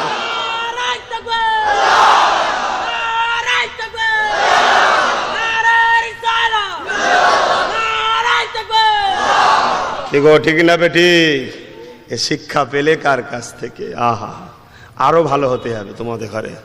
তোমরা যদি ভালো না হও এ দেশ ধ্বংস হয়ে যাবে। আজও সবাই জানে, বিজেপি বলেন সবাই জানেন মুসলমানরা ভালো, তথাপিও মারছিস কেন বাবা?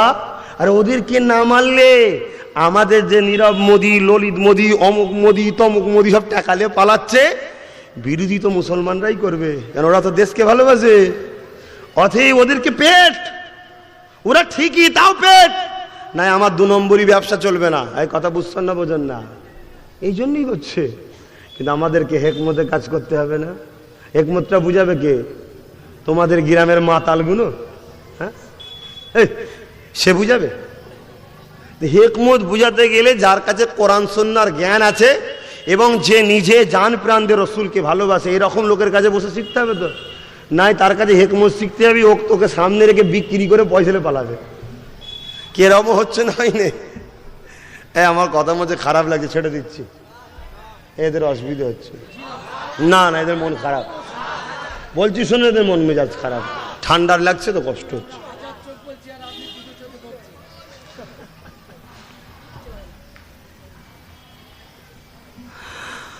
আরে বাবারা শুনে রেখে দাও, আমার রাসূলুল্লাহ কথাটা বলছিলাম। এ যুবকেরা, তরুণেরা, বদরের ময়দানেতে আবু জেহেল, উতবা, সাইবা, আবুল আহাব গায়ে জুয়ারি করে মদিনাকে দখল করতে এসেছিল। আল্লাহ নবী ওই বাচ্চা দুটোকে বুঝায়, বাবারা যেও না বাবা, ওটা লড়াইয়ের জায়গা বাবা, মায়ের সন্তান মায়ের কোলে ফিরে যাও। বাচ্চাগুলো কাঁদে, ইয়া রাসূলুল্লাহ আমাদেরকে ফিরিয়ে দেবেন না, আমরা আপনাকে ভালোবাসি, মায়ের কাছে কথা দিয়েছি আমরা আপনার হয়ে লড়বো। বাবা লড়তে গেলে ক্ষমতা দরকার, বয়স হওয়া দরকার, তোমরা তো বাবা ছোট। এই কথা যখনই বলেছে, দুই ভাইয়ের মধ্যে যে বড় ছিল নিজের পায়ের আঙুলগুলোর উপরে ভর দিয়ে ডিঙি মেরেছে। যখনই পায়ের আঙুলে ভর দিয়ে ডিঙি মারে, আপনারা কি বলেন জানি না, তখনই দেখবেন একটু মাথাটা ঠেলে ওঠে। এইভাবে ডিঙি মেরে এক ভাই বলতে লেগেছে, ইয়া রাসূলুল্লাহ, হাবিবাল্লাহ, এবারে তো আমি বড় হয়ে গেছি।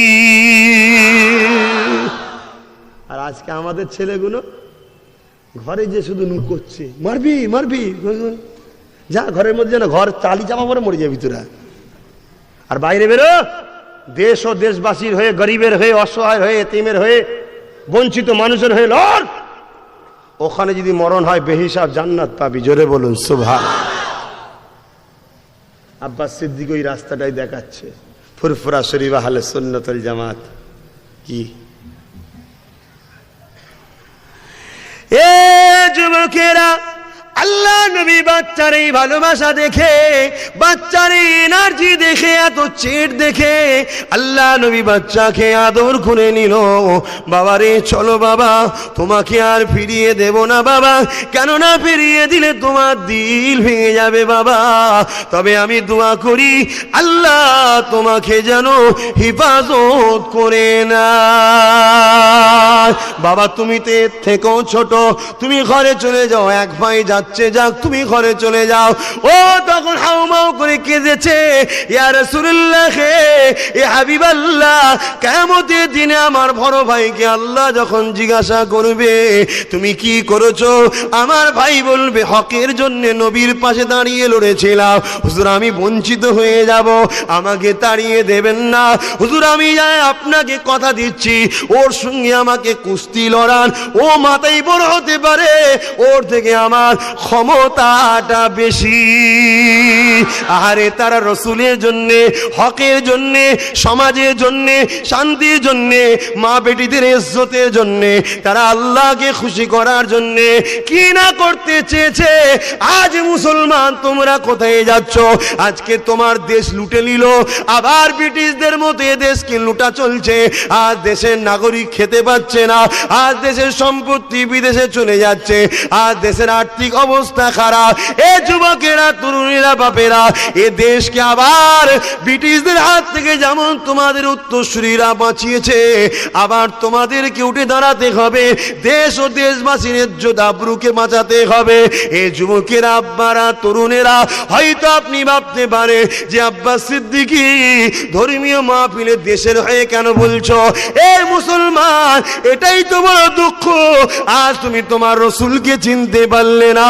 আল্লাহ নবী যখন মক্কা থেকে মদিনাতে হিজরত করতেছিলেন, আল্লাহ নবী বারবার নিজের দেশ মক্কার দিকে তাকিয়েছে আর কেঁদেছে।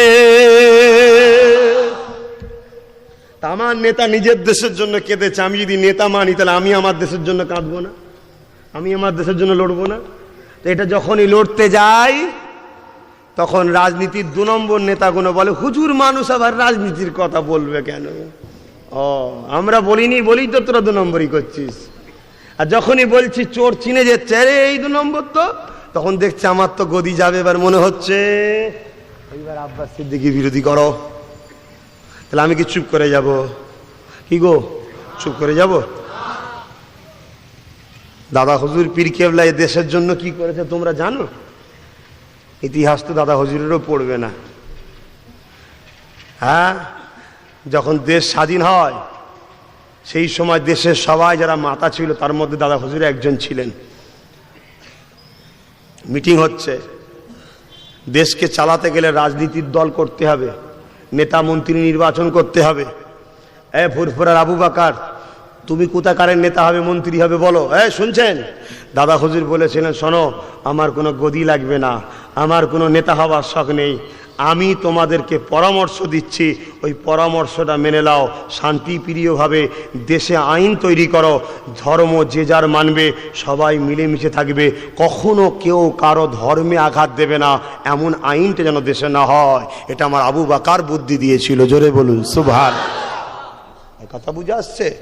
তিনি পরিচালনা করতেন। তা সেই আবু বাকারের চতুর্থ প্রজন্ম, নতুন করে আমি সেই আবু বাকারের জীবনী পড়ে আমিও স্বপ্ন দেখেছি আমি রাজনীতি করব না। শুনছেন? কিন্তু আমি পরিচালনা করব। অধিকার আছে না নাই? হ্যাঁ, আমি ভাবতে পারি না আমার দেশের প্রধানমন্ত্রী কি হবে, ভাবার অধিকার আমার আছে না নাই? আমার বাংলার মুখ্যমন্ত্রী কি হবে, আমার ভাবার অধিকার আছে না নাই? কেন আমি তো চাইবো না এমন একজন প্রধানমন্ত্রী হোক যে যাতে যাতে লড়াই লাগাবে আর এরা দুজন মারপিট করবে আর ও সে লুটে খাবে। এরকম কাউকে আমি চাইবো কখনো? আমি তো চাইবো না বাংলায় কেউ মুখ্যমন্ত্রী এমন হয়ে যাক যে কিনা চোর হবে, ডাকাত হবে, ধর্মীয় প্রতিষ্ঠানকে মিটিয়ে দিবার চেষ্টা করবে। তাকে আমি কখনো সাপোর্ট করতে পারবো? আমি তো পরামর্শ তাকে দেবো, এই খবরদার, ধর্মের ওপর আঘাত দিস না, তুই রাজনীতি করছিস, মানুষ সেবা কর, গরিব ঘর পাচ্ছে না, খেতে পাচ্ছে না, চাকরি পাচ্ছে না, এগুলো দেখ। টিপ সই দিচ্ছে, টিপ। কে রে তুই? বলছি আমি এমপি সাহেব। লেখ। বলছে পড়াশোনা জানিনি। কত পাস? বলছে 0। টিপ সই। আর ওর কাছে যে সই করতে গেছে, ভাই তুমি? সে PhD করেছে। পায়ের গোড়ায় যে বসে আছে, দাদা একটা সই হবে না, আমি আমেরিকার একটা স্কুলে চান্স পেয়েছি, একটা সই হলে হয়ে যাবে, দাদা একটু, দাদা একটু। তোর বাড়িতে কটা ভোটাররা? ও আমেরিকায় যাবে, আমার দেশের গর্ব পড়ে আসবে, ও মাথায় নেই তোর বাড়িতে ভোটার কটারা। এইসব দেশে যদি নেতা মন্ত্রী হয়, শিক্ষা আর বাড়বে না কমবে? এইগুলো বলছি, তোরা রেগে যাচ্ছিস নাকি? খবরদার, মাথা গরম করিনি, কপাল ফেটে যাবে। যা বুঝাচ্ছি শোন, ভালো মানুষ হ। স্কুলের সেক্রেটারি, স্কুলের ম্যানেজিং কমিটি হয় জানেন তো? স্কুলের সেক্রেটারি তোমার এলাকায় আছে কি জানি না, অনেক জায়গায় আছে, আমাদের দিকেও আছে বাবা। স্কুলের সেক্রেটারি করেছে কাকে? যে 2 পাস স্কুলের সেক্রেটারি। সেই স্কুল সেক্রেটারি মিটিংয়ে গিয়ে তাকে জিজ্ঞেস করছে, স্যার এটা হবে? বলছে হ্যাঁ। ও সেই ম্যাডামের দিকে তাকিয়ে আছে। আমি ভুল বলছি?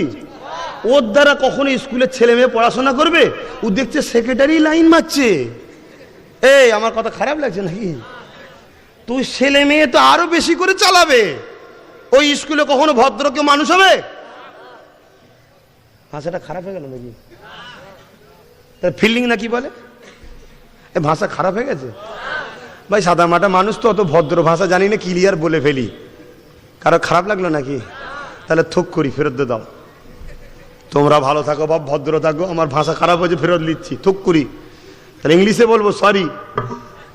ভাবো, ওই স্কুলে তোমার একদিন বেটি পড়বে, ওই স্কুলে তোমার একদিন বোন পড়বে, তোমার বোনের ইজ্জতের উপর একদিন আঘাত হতে পারে যদি স্কুলের সেক্রেটারি, স্কুলের ম্যানেজিং কমিটির ডাইরেক্টর যারা হবে তারা যদি চরিত্রহীন হয়, অশিক্ষিত হয়, তোমার তো একদিন আঘাত হতে পারে। শিক্ষার একটা মূল্য আছে। হারে, আমার রসুলের যে কথা বলছিলাম, কিন্তু আর বলবো কোথায়, সময় তো হয়ে গেছে। ছোট বাচ্চাটা বলছে, হুজুর ওর সাথে আমার কুস্তি লাগান, বড় ভাইয়ের সাথে, ও মাথায় বড় হতে পারে, আমার ক্ষমতা বেশি। আল্লাহর নবী দেখছেন ছেলেগুলো নাছোড়, ছাড়বে না, তো চলো কুস্তি করো দেখি। কুস্তি পর্যন্ত, কুস্তির নাম মারপিট নয়, কুস্তির নাম মারপিট নয়। কুস্তি খেলা হয় দেখেন না, ওটা মারপিট নয়। গায়ের বল প্রয়োগ, গায়ের কত বল সেটা প্রমাণ করা হয়। ছোট ভাই বড় ভাইকে চোখের ইশারা করে দিয়েছে, ভাই তুই কি চাস না তুই তো শুনেছিস রসুলই বলেছে তুমি নিজের জন্য যেটা পছন্দ মনে করবে তোমার ভাইয়ের জন্য সেটা পছন্দ মনে করো। ভাই তুই হকের হয়ে লড়তে যাবি, শহীদ হলে জান্নাতি হবি বেশ হিসাব, আর বাঁচলে গাজী হবি তাও জান্নাতি হবি। তোর ছোট ভাই জান্নাতি হোক এটা চাস না? চোখের ইশারায় বড় ভাইকে বুঝিয়ে দিয়েছে। যখনই ছোট ভাই গায়ে হাত দিয়েছে একটা বড় ভাই জমিনে পড়ে গেছে, ছোট ভাই বুকে যে বসে পড়েছে, বলছে হুজুর আমি জিতে গেছি। জোরে বলুন সুবহানাল্লাহ। আল্লাহ নবী ব্যাপারটা সব দেখলো, বুঝলো। আল্লাহ নবী দেখলো এরা যাঁচড় যাবে, রসুল দুজনকেই নিয়ে গেলেন। জোরে বলুন সুবহানাল্লাহ। আর আজকে আমরা কি করছি? চনারে বাবা, চনারে বাবা, মসজিদের উপর হামলা হচ্ছে, মাদ্রাসার উপর হামলা হচ্ছে। ও যাওয়া ছেড়ে দিয়ে ও মুসলমান দাবি করছে, আমাকে আবার গাল দিচ্ছে। আব্বাস সিদ্দিকী যা কথা বলছে ক্ষতি হবে, আমায় গাল দিচ্ছে যাওয়া ছেড়ে দিয়ে। কেন? ওখানে গেলে তো কিছু পাবে না, ওখানের বিরুদ্ধে অন্যদিকে গেলে 2000-এর নোট পাবে, ওই দিকে ছুটছে। আরে বাপেরা, নজওয়ান তরুণেরা, ও নবী পাকের উম্মত উম্মতিরা, যে কথা বলছিলাম, হক না হকে লড়াই হতে শুরু হয়ে গেল। মাত্র 313 জন রাসূলের কাতারে দাঁড়িয়ে আছে, আর সন্ত্রাস ধর্ম ব্যবসায়ী আবু জেহেলের কাতারে 1000-এর বেশি রয়েছে। এ দুনিয়ার মানুষেরা যতবার আল্লাহ ইসলামের অনুসারী দিগকে সত্যকে জিতিয়েছে, ততবারই সত্যের পক্ষে সংখ্যা কম ছিল। তথাপি আমার আল্লাহ প্রতিবারই সত্যকে জিতিয়েছে। ভয় খেও না, সত্যর দিকে থাকো, আল্লাহ ঠিক ফতে দেবে। আর নিজে যদি কমজোরি হও, ভুলের দিকে থাকো, তাহলে সাবধান হয়ে যাও, তোমার কপালে বিপদ আছে। এ নওজওয়ানেরা, আল্লাহ নবী এই বদরের ময়দানে সাহাবা হুজুররা দেখা যায় 313 জন মিলে লড়াই করতে করতে 13 জন শহীদ হয়ে জান্নাতি হয়ে যায়। আরো 300 জন আল্লাহ পাক তাদের হাতে রেখেছিলেন, গাজী হয়ে গিয়েছিলেন। তিনাদের সম্বন্ধে জান্নাতি আল্লাহ ঘোষণা দিয়েছে। ওই 300 জন মিলে যখন মদিনার দিকে ফিরছে, বদরের ময়দান থেকে দেখা যায় তাদের হাতে বন্দী হয়ে 350 উপরে মক্কার সন্ত্রাস আবু জেহেল কাফেরের দলের লোকেরা বন্দী হয়ে গেছে। ওই বন্দীদিগকে নিয়ে মদিনার জমিনে আল্লাহ নবী এসেছে। আল্লাহ নবী সাহাবাদেরকে লক্ষ্য করে বললে, এ বাবা সাহাবারা, এরা তো 1000 লোক গায়ের জোর দেখিয়ে আমাদেরকে জুলুম করতে এসেছিল। আজ আমাদের 13 জনকে এরা মেরেও দিয়েছে, শহীদ করে দিয়েছে। আজ এদের 350 জনকে বন্দী করে ফেলেছি। এ বাবা সাহাবারা, বলো তো দেখি এদের সঙ্গে কি বিচার করব? আরে সাহাবারা কি উত্তর দিয়েছিলেন? ইয়া রাসূলুল্লাহ, হাবিবাল্লাহ, আমরা যখন এদের মতো ছিলাম জাহিলিয়াতের অন্ধকারে, আমরা যখন এক আল্লাহকে না মেনে নিজেদের হাতে তৈরি করা 360টা পাথরের নকল খোদার উপাসনা করতেছিলাম, ইয়া রাসূলুল্লাহ, হাবিবাল্লাহ, তখনও আমাদের গোষ্ঠী গোষ্ঠী ঝগড়া হতো। আমরা কাউকে পেলে ছেড়ে দিতাম না, তার দেহ থেকে মুন্ডুকে বিচ্ছেদ করে দিতাম। কিন্তু আপনার সোহবতে এসেছি, আপনার দরবারে বসেছি, আপনার মধ্যে একটা জিনিস দেখেছি, সেটা হলো ভালোবাসা, প্রেম, লাভ, মহব্বত দেখেছি। ইয়া রাসূলুল্লাহ, হাবিবাল্লাহ, তাই আমি কি করে বলবো এদের সঙ্গে কি বিচার করা হবে? তবে এতটুকু বলতে পারি, আল্লাহ আল্লাহর নবী যেটা চাইবে ওটাই হলো অতি উত্তম।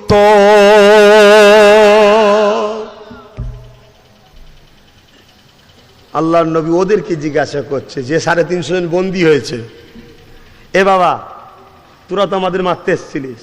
তারা বলছে, হ্যাঁ। আমরা কি দোষ করেছি? তোরা তো মক্কা থেকে এগিয়ে এসেছিস 400 কিলোমিটার দূরে, আমরা তো তোর ওখানে মারতে যাই না, জুলুম করতে যাই না, আমরা মদিনার মানুষ মিলে মিশে আছি। তোরা আমাকে তাড়িয়ে দিয়েছিস মক্কা থেকে কেন? আমি বলেছিলাম একটাই কথা, পাথরের মাবুদের উপাসনা করো না, এক আল্লাহর উপাসনা করো, যে আল্লাহর কোনো ফটো নেই, মূর্তি নেই, ছবি নেই। মাকে ভালোবাসো, বাপকে ভালোবাসো, বেটিগুলোকে জ্যান্ত পুঁতে দিও না, গরিবের ওপর জুলুম করো না, ধনীরা শতকরা 2.5 টাকা গরিবকে দাও। এটাই তো প্রচার করেছি। তোরা আমাকে মারছিলিস, তাড়িয়ে দিয়েছিলিস, জানে মারতে চেয়েছিলিস। আবার আমি মদিনায় এসে যদিও বা বাকি লোকগুলোকে খুশিতে ছিলাম, ইসলাম প্রচার করছিলাম, তোরা আগ বেরিয়ে 400 কিলোমিটার এসে 1000 লোক নিয়ে আমাকে সহ মদিনার ওপরে হামলা করতে এসেছিলিস। এখন তো তোদেরকে ধরে ফেলেছি, আমার 13 জন অনুসারীকে তোরা মেরেও দিয়েছিস। এখন বল তোদের সঙ্গে কি ব্যবহার করব? তোরা বল। তারা কি উত্তর দিয়েছিল জানেন? তারা বলেছিল, আব্দুল্লাহর বেটা মোহাম্মদ সাল্লাল্লাহু আলাইহি সাল্লাম, তোমাকে যদি আমরা বন্দি করতে পারতাম অবশ্যই হত্যা করে দিতাম। বলেন ভাই, খুন আর ঠিক থাকবে? এই মুসলমান বলো, ঠিক থাকবে? রসুলের যদি হও ঠিক রাখতে তো হবে। যদি রসুলের হও ঠিক রাখতে হবে। আরে শেরে খোদা হযরতে আলী এক সন্ত্রাস, দেশদ্রোহী, ধর্ম ব্যবসায়ী, তার জমিনে ফেলে দিয়ে তার উপরে তরোয়াল তুলেছে, বিচার হচ্ছে, তাকে কতল করে দেওয়া হবে। কেন? সে সন্ত্রাস। এমন সময় সে জমিনে শুয়ে মুখে থুতু হযরতে আলী হুজুরের মুখে মেরে দিয়েছে। বলেন তো ভাই, ওই লোকটা যদি আপনার কাছে হতো, ওকে 1 কোপের জায়গায় 100 কোপ পারতেন আপনারা। এই ঠিক না বেঠিক? রাগের চোটে হতভাগা, তোর এত সাহস! হযরতে আলীর যখন মুখে থুতু ফেলে দিয়েছে, পুরো কতল করে দেবে, এরকম সময় হযরতে আলী তরোয়ালটা ফেলে দিয়ে চলে যাচ্ছে। ও অবাক হয়ে গেছে, রে এত সুন্দর সুযোগ পাওয়ার পরও আবার আমি মুখে থুতু দিয়েছি, আরো বেশি মারা দরকার, ছেড়ে দিল কি ব্যাপার? পিছন থেকে ছুটে যে হযরতে আলীর হাত ধরেছে, ভাই তুই মারলি না কেন আমায়? হযরতে আলী বলেছিলেন, শোন, প্রথম যখন তোকে আমি মারছিলাম একটাই কারণ, তুই হলি সন্ত্রাস, তুই সমাজদ্রোহী, তুই মানুষের উপর জুলুম করিস, তুই সমাজে সন্ত্রাসী করিস, তুই কি বলে ধর্ম ব্যবসা করিস, মানুষের ইজ্জত লুটিস। তা আইন অনুযায়ী তোকে কতল করার হুকুম আল্লাহর পক্ষে ছিল, তাই আমি করছিলাম। কিন্তু যখন তুই আমাকে মুখে থুতু দিবি, তোর উপর আমার রাগ হয়ে গেছিল। তখন যদি আমি তোকে মারতাম, আমার ভয় হয় কিয়ামতের দিন আল্লাহ যদি আমায় ধরে, যে আলী তুমি নিজের জন্য ঝগড়া করলে কেন? তুমি তো লড়াই করবে ইনসাফের জন্য, ন্যায়ের জন্য, আমার জন্য, হকের জন্য, তাই তোকে মারিনি। তখন সে বলছে ইসলাম এত সুন্দর। তখন সে আবার নতুন করে মুসলমান হলো। জোরে বলুন সুবহানাল্লাহ। আর আজকে আব্বাস সিদ্দিকী ঢুকলে ডিস্টার্ব কেন? না আমার ওপর থেকে দাদা দিদি বলেছে। হরে ফাটা কপালে, কোন পুকুরের গাবায় পড়ে থাকবি, মদ খেয়ে 2 দিন পরে দেখবি। কথা বুঝছেন না? বোঝেন না? আফসোস ভাই। তাহলে আমাদের সবকিছু হবে আল্লাহ আল্লাহ রসুলের হুকুম অনুযায়ী, ঠিক না বেটি? তা রাসূল জিজ্ঞাসা করছে, বলো তোমাদের সঙ্গে কি ব্যবহার করব? তারা বলছে, হুজুর, তারা বলছে যদি মোহাম্মদ তোমাকে ধরতে পারতাম, বন্দি করে যদি মক্কায় নিয়ে যেতাম, অবশ্যই আমরা কতল করে দিতাম। নাউজুবিল্লাহ বলেন, বল নাউজুবিল্লাহ। আল্লাহ নবী মুচকি হাসলেন, সাহাবা হুজুরদের দিকে তাকালেন, দেখছে সাহাবারা রেগে গেছে। আল্লাহ নবী বলে, সাহাবারা, আমি মুহাম্মদ রসুল চাই এদের জন্য একটা শাস্তি। কি শাস্তি? আমি রসুল এদেরকে শিক্ষকের মর্যাদা দিলাম। জোরে বলুন সুবহানাল্লাহ। কিরকম? এরা সবাই মদিনার একজন একজন বাচ্চাকে পড়াবে, পড়িয়ে যখন শিক্ষিত করে দেবে, এদেরকে সেদিন আমি ছেড়ে দেবো। 300-350 জন লোকের চোখে পানি আমার রসুলের দিকে তাকিয়ে আছে, তাকিয়ে বলছে, হে আব্দুল্লাহর বেটা মোহাম্মদ, আমাদের ভুল ভেঙে গেছে। তোমরা আমাকে শিক্ষিত করে তাড়িয়ে, বাচ্চা শিক্ষিত হলে ছেড়ে দেবে, আজাদ দেবে বলছো, কিন্তু আমরা নিজের আর কখনো তোমার কদম থেকে আজাদ হতে চাই না, আমরা মুসলমান হতে চাই। জোরে বলুন সুবহানাল্লাহ। আমার রসুল শিক্ষার মর্যাদা কত দিয়েছে। আজকে সেই নবীর উম্মত দাবিদার 2 pass 3 pass, 2 pass 3 pass, 2 pass 3 pass. কি হবে? তার আগে আমি আব্বাস সিদ্দিকী চেষ্টা করছি, ফুরফুরা শরীফে 100 বিঘি জায়গা কিনেছি, সেখানে অনাথ আশ্রম করছি 10,000 বেডের। Engineering college, law college, medical college, junior English medium, senior English medium, মাতৃসদন, হসপিটাল, সুপার স্পেশাল হসপিটাল। সরকারের কাছে আমি চেয়েছিলাম সুপার স্পেশাল হসপিটাল দিতে হবে দাদা হুজুরের নামে, সরকার দেয়নি। আমি এখনো চাইব, চাওয়ার অধিকার আছে না নাই? চাওয়ার নাম কি বিরোধী? যদি চাওয়ার নাম কেউ বিরোধী মনে করে, তাহলে সে সরকার না, সে মূর্খ। কথা বুঝছেন না? বোঝেন না?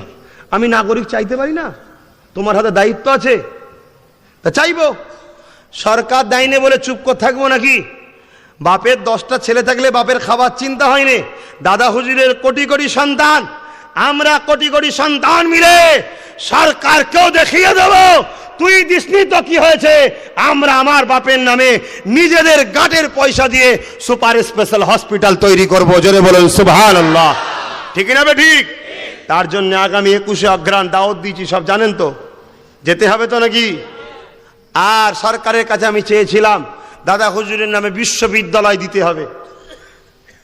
সরকার দেয়নি বলে কি আমরা চুপ থাকবো? আমরাও বাপের বেটা। কি আমার দাদা হুজুর আমাদের সবার পিতা নয়? দাদা হুজুরের নামে আরেকটা আমাদের পীর বাপ, রুহানি বাপ, কথা বুঝে আসছে, তিনার নামে আমরা বিশ্ববিদ্যালয় তৈরি করব। জোরে বলুন সুবহানাল্লাহ। 100 বিঘে জায়গা কিনেছি, আগামী 21শে অগ্রহায়ণ সেখানে ভিত দেবো। আমার ছেলে শুধু পড়বে তো নাকি? 100 বিঘে যা হবে সব আমার একা ছেলে পড়বে। হ্যাঁ, বিশ্ববিদ্যালয় করবো, আমার একা ছেলে পড়বে। ইঞ্জিনিয়ারিং কলেজ আমার একা ছেলে পড়বে। WBC শিক্ষা দেবো, আমার একা ছেলে পড়বে। Law college, medical college, nursing college আমার একা ছেলে মেয়ে পড়বে, তাই তো নাকি? হ্যাঁ, অনাথ আশ্রম তৈরি করছি, আমার ছেলে তো অনাথ হয়ে গেছে। আবার 10,000 বেটের কত ছেলে রে বাবা। হ্যাঁ, তাহলে আমি কি আমার জন্য শুধু করছি? আমি পুরো দেশের অসহায় মানুষ বাংলার, তাদের জন্য ভাবছি। তাহলে তোমরা কি আমার পাশে আছো? কারা পাশে আছো? আলহামদুলিল্লাহ, হাত নামাও। এক্ষুনি যদি দুটো পুলিশ নেবে ওই দিক থেকে লাঠির বারে মারে, হঠাৎ করে একটা গাড়ি থেকে এলো, নামলো, 2-4টে র্যাব দুম দাম লাঠিতে পিটছে, কি হবে? এই বাঁদিকে পর্দার ভেতরে মা বোন আছে, পালাবার আগে একটু বলে দিই, ওদের বুকের উপর দিয়ে ছুটিস নি আবার। এই হুঁশ থাকবে কারো এখানে? হয় দেখাচ্ছ ওর বাপই সামনে ছিল, বুড়োর কোলে একটা পা, মাথায় একটা পা দিয়ে ছুটবে। এই ঠিক বলছি না ভুল বলছি? তাহলে হাত তুলে দেখিয়ে দিল সাথে আছো। কিরাম সাথে আছো? হ্যাঁ, এক বেগদা ছাড়া ছাড়া বোম মারবে, আব্বাস সিদ্দিকী বলে যে দাঁড়িয়ে থাকতে পারবে? পারফেক্ট। আচ্ছা, তার প্রমাণও আমি 2 দিন পর তোদের নিয়েই ছাড়বো, তার প্রমাণটাও নিয়ে ছাড়বো। কথা বুঝে আসছে না? নাই, সময় আসবে, সব চিন্তা করুন। আব্বাস সিদ্দিকী যে লাইনে যাচ্ছে সব আসবে, কত ঝড়ঝাপটা আরও আসবে। দাঁড়াও, আমি কি করতে চাইছি সব সময়ে সময়ে বুঝবে। তবে এতটুকু বলে যাচ্ছে, আমি যা কিছু করছি আল্লাহ রসুলের জন্য করছি, দেশ ও দেশবাসীকে ভালোবেসে করছি। কারো ক্ষতি করার চিন্তা আমি কিচ্ছু করিনি। যদি কাউকে ক্ষতি করার চিন্তা থাকতো তাহলে আব্বাস সিদ্দিকীকে আজকে এখানে বসে জলসা করতে হতো না, আর গলা ফাটাতে হতো না। আমাকে আল্লাহ বর্তমান সময় যে জায়গায় দাঁড় করিয়ে দিয়েছে, এই সময়ের আব্বাস সিদ্দিকী যদি একটু বিক্রি হয়ে যায় 2-10 হাজার কোটি টাকার মালিক হয়ে যাব। 2-10 হাজার কোটি, 2-10 কোটি নয়, 1000 কোটি। হ্যাঁ, এক্ষুনি যদি বলি বিক্রি হবে, কে কিনবে বলো? এক্ষুনি দিবার জন্য বহুত অফার আছে। তুমি আমার সম্বন্ধে কি জানো? কিন্তু জীবনে কোনোদিন বাপ আমাকে সেই শিক্ষা দেয়নি। রক্ত পানি করা পয়সায় তাতুলিয়া আবু জাফরিয়া মাদ্রাসা থেকে ছোটবেলা থেকে আমার বাবা মাই পড়িয়েছে। বড় হয়ে মুসাদ্দেজামান দাদা হুজুর রহমতুল্লাহ মাদ্রাসা, আরও বাইরে বাইরে থেকে গিয়ে তারপরে সেখান থেকে দাওরা হাদিস আবার দিয়েছি। কথা বুঝে আসছে? আমার দাদু কোনোদিন তোমার দাদাদের সঙ্গে ধোকা দেয়নি, আমার বাপ তোমার বাপেদের সঙ্গে ধোকা দেয়নি। খুন একটা কথা বলে, ঠিক না বে ঠিক? ইনশাআল্লাহ সেই দিন আসার আগে আল্লাহ যেন মরণ দেয় যদি কখনো তোমাদের ধোকা দিয়ে ফেলি। লা হাওলা ওয়ালা কুওয়াতা ইল্লা বিল্লাহিল আলিয়্যিল আযীম। কোনোদিন চিন্তা, কখনো খবরও দেখিনি আমি চাই একটা সুন্দর বাংলায় ইউনিটি, যে ইউনিটি দ্বারা সত্যের উপরে, শান্তির উপরে কেউ আঘাত দিলে তার প্রতিরোধ করব। দরকার আছে না নাই? আমি চাই ইউনিটি দ্বারা অসহায় মানুষকে শিক্ষা দেব। গরিবের ঘরের ছেলেকে রাস্তা থেকে, ফুটপাথ থেকে তুলে নিয়ে যে অনাথদেরকে আশ্রমে রেখে সেখান থেকে পড়িয়ে ডাক্তার, উকিল, জজ, জিএম, এসপি, পুলিশ সুপার বানাবো। আমি চাই আমরা ইউনিটি হয়ে রাজনীতি করব না, কিন্তু আমার দেশকে যে ভালোবাসবে সেই নেতাকে সাপোর্ট করব, যে দেশবাসীকে ভালোবাসবে সেই নেতাকে সাপোর্ট করব, যে দেশ ও দেশবাসীকে লুটতে চাইবে তার বিরুদ্ধে আমরা রুখে দাঁড়াবো। এইটাই তো হবে দেশপ্রেমের কাজ, ঠিক না বেঠিক? এই একতা করা দরকার আছে না নাই? তাহলে আপনারা এখনও যারা আহলে সুন্নাত ওয়াল জামাতের পাশে আছেন নে, আমাদের মৌলানা আব্দুল ওয়াহাব সাহেব আছেন, মুফতি আলাউদ্দিন সাহেব আছেন, বা ওই তামিম আছে এই অঞ্চলের দায়িত্বে, বাসপাশে থানার দায়িত্বে আছে, আপনাদের যোগাযোগের দরকার আছে না নাই? আর আগামী 21শে অঘ্রাণ যাওয়া দরকার আছে। প্রত্যেককে বলছি ফজরের নামাজ পড়বেন, চলে যাবেন। ফজরের নামাজের আগেও বেরোবেন না, আর দেরিও করবেন না।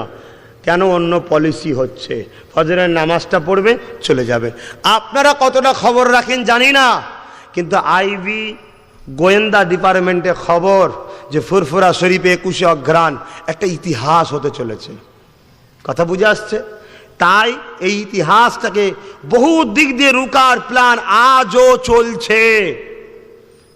আমি বলে যাচ্ছি, আমি এমন একটা ছেলে, আমার আল্লাহর পক্ষ থেকে যদি ওই দিনটা রুকিয়ে দেয়, আমার আল্লাহ মাথা পেতে মেনে নেব। আল্লাহ ছাড়া পৃথিবীর কোনো মায়ের লালের ক্ষমতা নেই ওই দিনের প্রোগ্রামটাকে রুখতে পারবে। ওই দিন প্রোগ্রাম হবে হবে হবে, জোরে বলুন সুবহানাল্লাহ। কথা বুঝে আসছে? তাতে কি হবে, কি ঘটবে ওসব ভাবিনি, আর ভয়ও করিনি আমি। তোমরা ভয় খাচ্ছ নাকি? জন্মছ যখন একদিন মরবে, আর যাবে যখন কি নিয়ে যাবে? একটা 100 টাকা আর একটা করে প্রত্যেকের। মা বোনেরাও ধুচ্ছে, শুনছেন মাইকের আওয়াজে, তোমার ছেলে টাকা দিয়েছে আর ইট দিয়েছে, তোমার ছেলের স্মৃতি থাকবে। তোমার কবরের জন্য মা তুমিও দেবে, বাপ তুমিও দেবে, নিজের ছেলের হাতে দেবে মা বোনেরা। কেন? তোমাদের মহিলারা যেতে পারবে না। ওই দিন নিজের ছেলের হাতে, ভাইয়ের হাতে, স্বামীর হাতে দিয়ে পাঠাবে। সবাইয়ের হাতে একটা করে ইট আর 100 করে টাকা। কারো হাতে ওখানে দেবেন না। যে মাঠে বাক্স থাকবে, প্রোগ্রাম হবে, ওই বাক্সই দেবেন। যেখানে ইট রাখতে বলবে সেখানে ইটটা দেবেন। কথা বুঝে আসছে? আমরা সবাই মিলে যদি চেষ্টা করি, ভেলোরের মতো বিশাল একটা হসপিটাল ফুরফুরাই বানাতে পারবো না? আর হসপিটাল হলে কি শুধু মুসলমান রুগী যাবে? আমার হিন্দু ভাইয়েরা, মায়েরা, বোনেরা, বেটিরা, তাদের জন্য চিকিৎসা হবে। কথা বুঝে আসছে? সবার জন্য সুযোগ সুবিধা থাকবে। কেন? সবাই আমার দেশবাসী, সবাই তোমার আল্লাহর সৃষ্টি। কথা বুঝে আসছে? তো এই জায়গায় মহান কাজে আপনাদের সকলের সহযোগিতা। আগামী 21শে সকাল 10টা লিখা আছে, কিন্তু আপনারা ফজরের নামাজ পড়ে বেরোবেন। 9টায় পৌঁছালে 9টায় প্রোগ্রাম শুরু করে দেবো। 3টেয় শেষ হবার কথা, সেখানে 2টোই শেষ করে দেবো। যত সকাল সকাল হবে, শীতের রাত, সকাল সকাল ঘরে চলে আসবেন। কথা বুঝছেন না? বোঝেন না? আমি চাই না আমার একটা বাপ, আমার একটা ভাইয়ের ক্ষতি হোক। আর যারাই যাবেন, গাড়ির ড্রাইভারকে বারবার বলবেন যে তাড়াহুড়ো করলে হবে না, আস্তে সুস্তে গাড়ি চালাবে, আস্তে সুস্তে আসবে। কথা বুঝে আসছে? আমি এটা বলে দিলাম, কারণ তোমাদেরকে আমি ভালোবাসি, আর মুখে নয়, দিল থেকে ভালোবাসি। তো ভাইয়েরা আমার, এর সাথে সাথে আর একটা কথা, প্রত্যেকটা গ্রামে একটা করে প্যাড দিচ্ছি। কোথায় গেল প্যাডটা? হ্যাঁ, প্রতিটা গ্রামে যারা দায়িত্বে আছে একটা করে প্যাড দিচ্ছি, কাগজ। ওই কাগজ ছাড়া কেউ কালেকশন করতে পারবে না। এটা কি কালেকশন? 100 টাকা একটা ইট, তো এটা সবাই সাথে নিয়ে যাবে। অনেক লোক আছে 200 ইট দিবার ক্ষমতা আছে না নাই? দাদা হুজুরের মুরিদের মধ্যে আছে না নাই? অনেক লোক আছে 10,000 টাকা দিতে পারবে, দাদা হুজুরের মুরিদের মধ্যে আছে না নাই?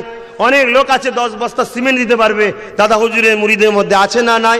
অনেক লোক আছে মা বাপ চলে গেছে, 1 ফুট 2 ফুট বালি দিল, 1 লরি ইট দিল, 1 লরি পাথর দিল, 1 লরি বালি দিল, সেরকমও মুরিদ দাদা হুজুরের বাগানে আছে না নাই? আরে সব জায়গায় দান করা আলাদা জিনিস। আর এই যে জায়গাটাই করছো দাদা হুজুরের দরবারে, এটা হচ্ছে একটা শহর তৈরি হচ্ছে জ্ঞানের। 100 বিঘে জায়গা কতটা হতে পারে বুঝতে পারছো? হ্যাঁ, তা সবাই মিলে চেষ্টা করলে দ্রুত তৈরি হবে, ঠিক না বেঠিক? তো ওই প্যাড ছাড়া কেউ তুলতে পারবে না। তো আসুন আমি বিদায় নেব, তার আগে একটু সালাত ও সালাম দেবো। আপনাদের অসুবিধা হচ্ছে নাকি? সালাম দিয়ে একটু দোয়া করব, তারপরে আজান হবে, দায়িত্ব নাকি? তারপরে নামাজ হবে, আমি শেষ, আমার পর জলসা হবে। ও এসে গেছে? যাই হোক, আমার পরে আল্লামা হুজুরের আওলাদ পীরজাদা বাইজিদ আমিন সাহেব, আপনাদের উত্তর 24 পরগনা ফুরফুরা আহলে সুন্নাত ওয়াল জামাতের সংগঠনের তিনি দায়িত্বে আছে, তিনি আখেরি দোয়া করবে। অসুবিধা আছে নাকি ভাই? আপনারা সবাই থেকে আখেরি দোয়া নেবেন না, নিয়ে যাবেন। তা এই মাহফিলটা হচ্ছে খুশি না বেজার? কারা কারা খুশি একটু হাত তুলে দেখান, নারী দিবে। তাহলে এই মাহফিলটা প্রতি বছরে আমার আব্দুল ওয়াহাব সাহেবের বাড়ির সামনে হোক, এটা আপনারা চান না? কি গো, চান না? চান যদি, তাহলে আমি ছোট্ট একটু খেদমত করবো এই মাহফিলের জন্য। পকেটে হাত দেন, যার যা খুশি বার করেন, তারপর একটু দোয়া করবো। কেন মা বাপ দাদু দাদি নানা নানি সব চলে গেছে, তো একটু দেন, ইসালে সব হবে, তারপরে দোয়া করব।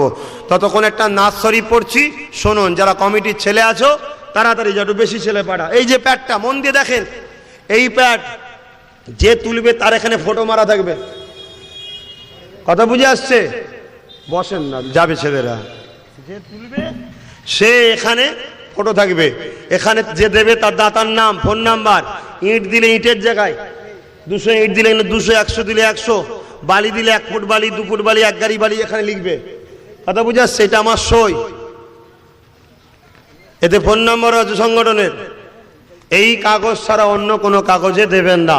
যারা যারা যে যে দায়িত্বে আছো, যদি কেউ এই কাগজ নিতে চাও যে আমার গ্রামে তুলে দিয়ে দাদা হুজুরের নলেজ সিটিতে খেদমত করব, তাহলে আগামী শুক্রবার দুপুর 2টো থেকে 4টে পর্যন্ত ফুরফুরায় মিটিং আছে। যারা দায়িত্বে আছো তারা শুধু যাবে, যারা দায়িত্ব কমিটির যারা দায়িত্ব ছাড়া সদস্য যেতে হবে না, একজন গেলেই হবে।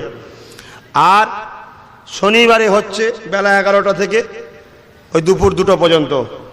আর আজকে যদি কেউ নিতে চাও, আমি আব্দুল ওয়াহাব সাহেব বাড়িতে নাবার পরে 2 মিনিট আছি, 2-5 মিনিট। যদি কেউ দায়িত্ব ছেলে থাকো দেখা করো, এটা নেবে। যে যার গ্রামে বাড়ি বাড়ি ঘুরবে দাদা হুজুরের মুরিদদের, যে দাদা হুজুরের মুরিদ ওখানে তৈরি হবে, আপনারা দিন। কি গো, দরকার আছে না নাই? সবাই মিলে শরীক হলে তবে তো হু করে হবে। আর আপনারা যাবেন কবে? 21 অঘ্রান। দরুদ শরীফ আল্লাহুম্মা সাল্লি আলা। কি গো বাবা, একটু দাও না, দাও, সবাই হু করে দাও, একটু হাত লম্বা করো, দাও, যার যা খুশি দাও।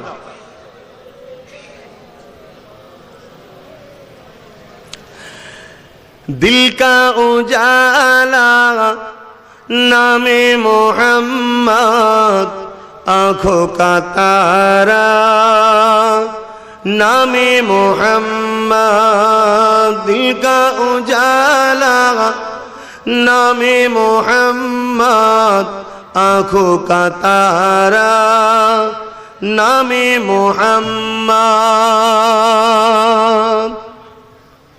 दाओ, সবাই দাও, কারণ এটা চাঁদা তুলে হয় না। সংগঠনের ছেলেরা কষ্ট করে মেহনত করে পড়ছে। কথা বুঝে আসছে তো? দাও, সবাই দাও। আল্লাহ করে 1-এর বুঝা 1-এর লাঠি, এই 1-এর বুঝা আর 10-এর লাঠি সবাই মিলে দেখবেন কাজ হালকা হয়ে যাবে।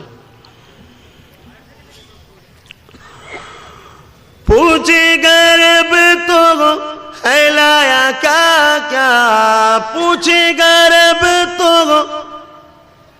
है लाया क्या क्या, मैं तो कहूँगा नामे मोहम्मद, मैं तो कहूँगा नामे मोहम्मद, दिल का उजाला नामे मोहम्मद, आँखों का तारा नामे मोहम्मद।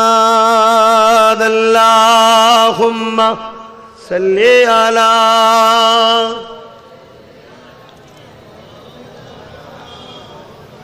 अल्लाह अकबर।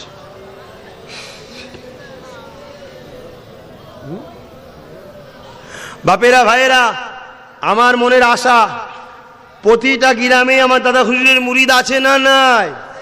আমার ভাই, আমার আব্বা, আমার মা, আমার বোনেদেরকে বলি প্রতি গ্রাম থেকে যেন একটা করে গাড়ি বেরোয়।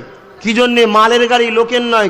লোকের গাড়ি তো 2-4টে বেরোবে, মালের গাড়ি যেন একটা করে যায়। ওই কাগজটা পরের বছরে বই আকারে ছেপে দেবো, কোন গ্রাম থেকে কে কি দিচ্ছে। আপনার গ্রামও বই আসবে, আপনি দেখতে পাবেন। একটা গ্রাম থেকে আশ্বাস দিয়েছে যে আমরা আমাদের গ্রাম থেকে 1 লক্ষ ইট পাঠাবো। বললেন না আল্লাহু আকবার? বললেন না সুবহানাল্লাহ? আর একটা গ্রাম থেকে আশ্বাস দিয়েছে আমরা আমাদের গ্রাম থেকে 50,000 ইট পাঠাবো। বলুন ইনশাআল্লাহ। আরো অনেক আছে, তা আমি বলছি সব জায়গায় সমান নয়, আপনার গ্রাম থেকেও কমসে কম যেন এক গাড়ি বালি বেরোয়, যে যেখান থেকে এসছে এক গাড়ি ইট বেরোয়, এটা চেষ্টা করবেন না করবেন না?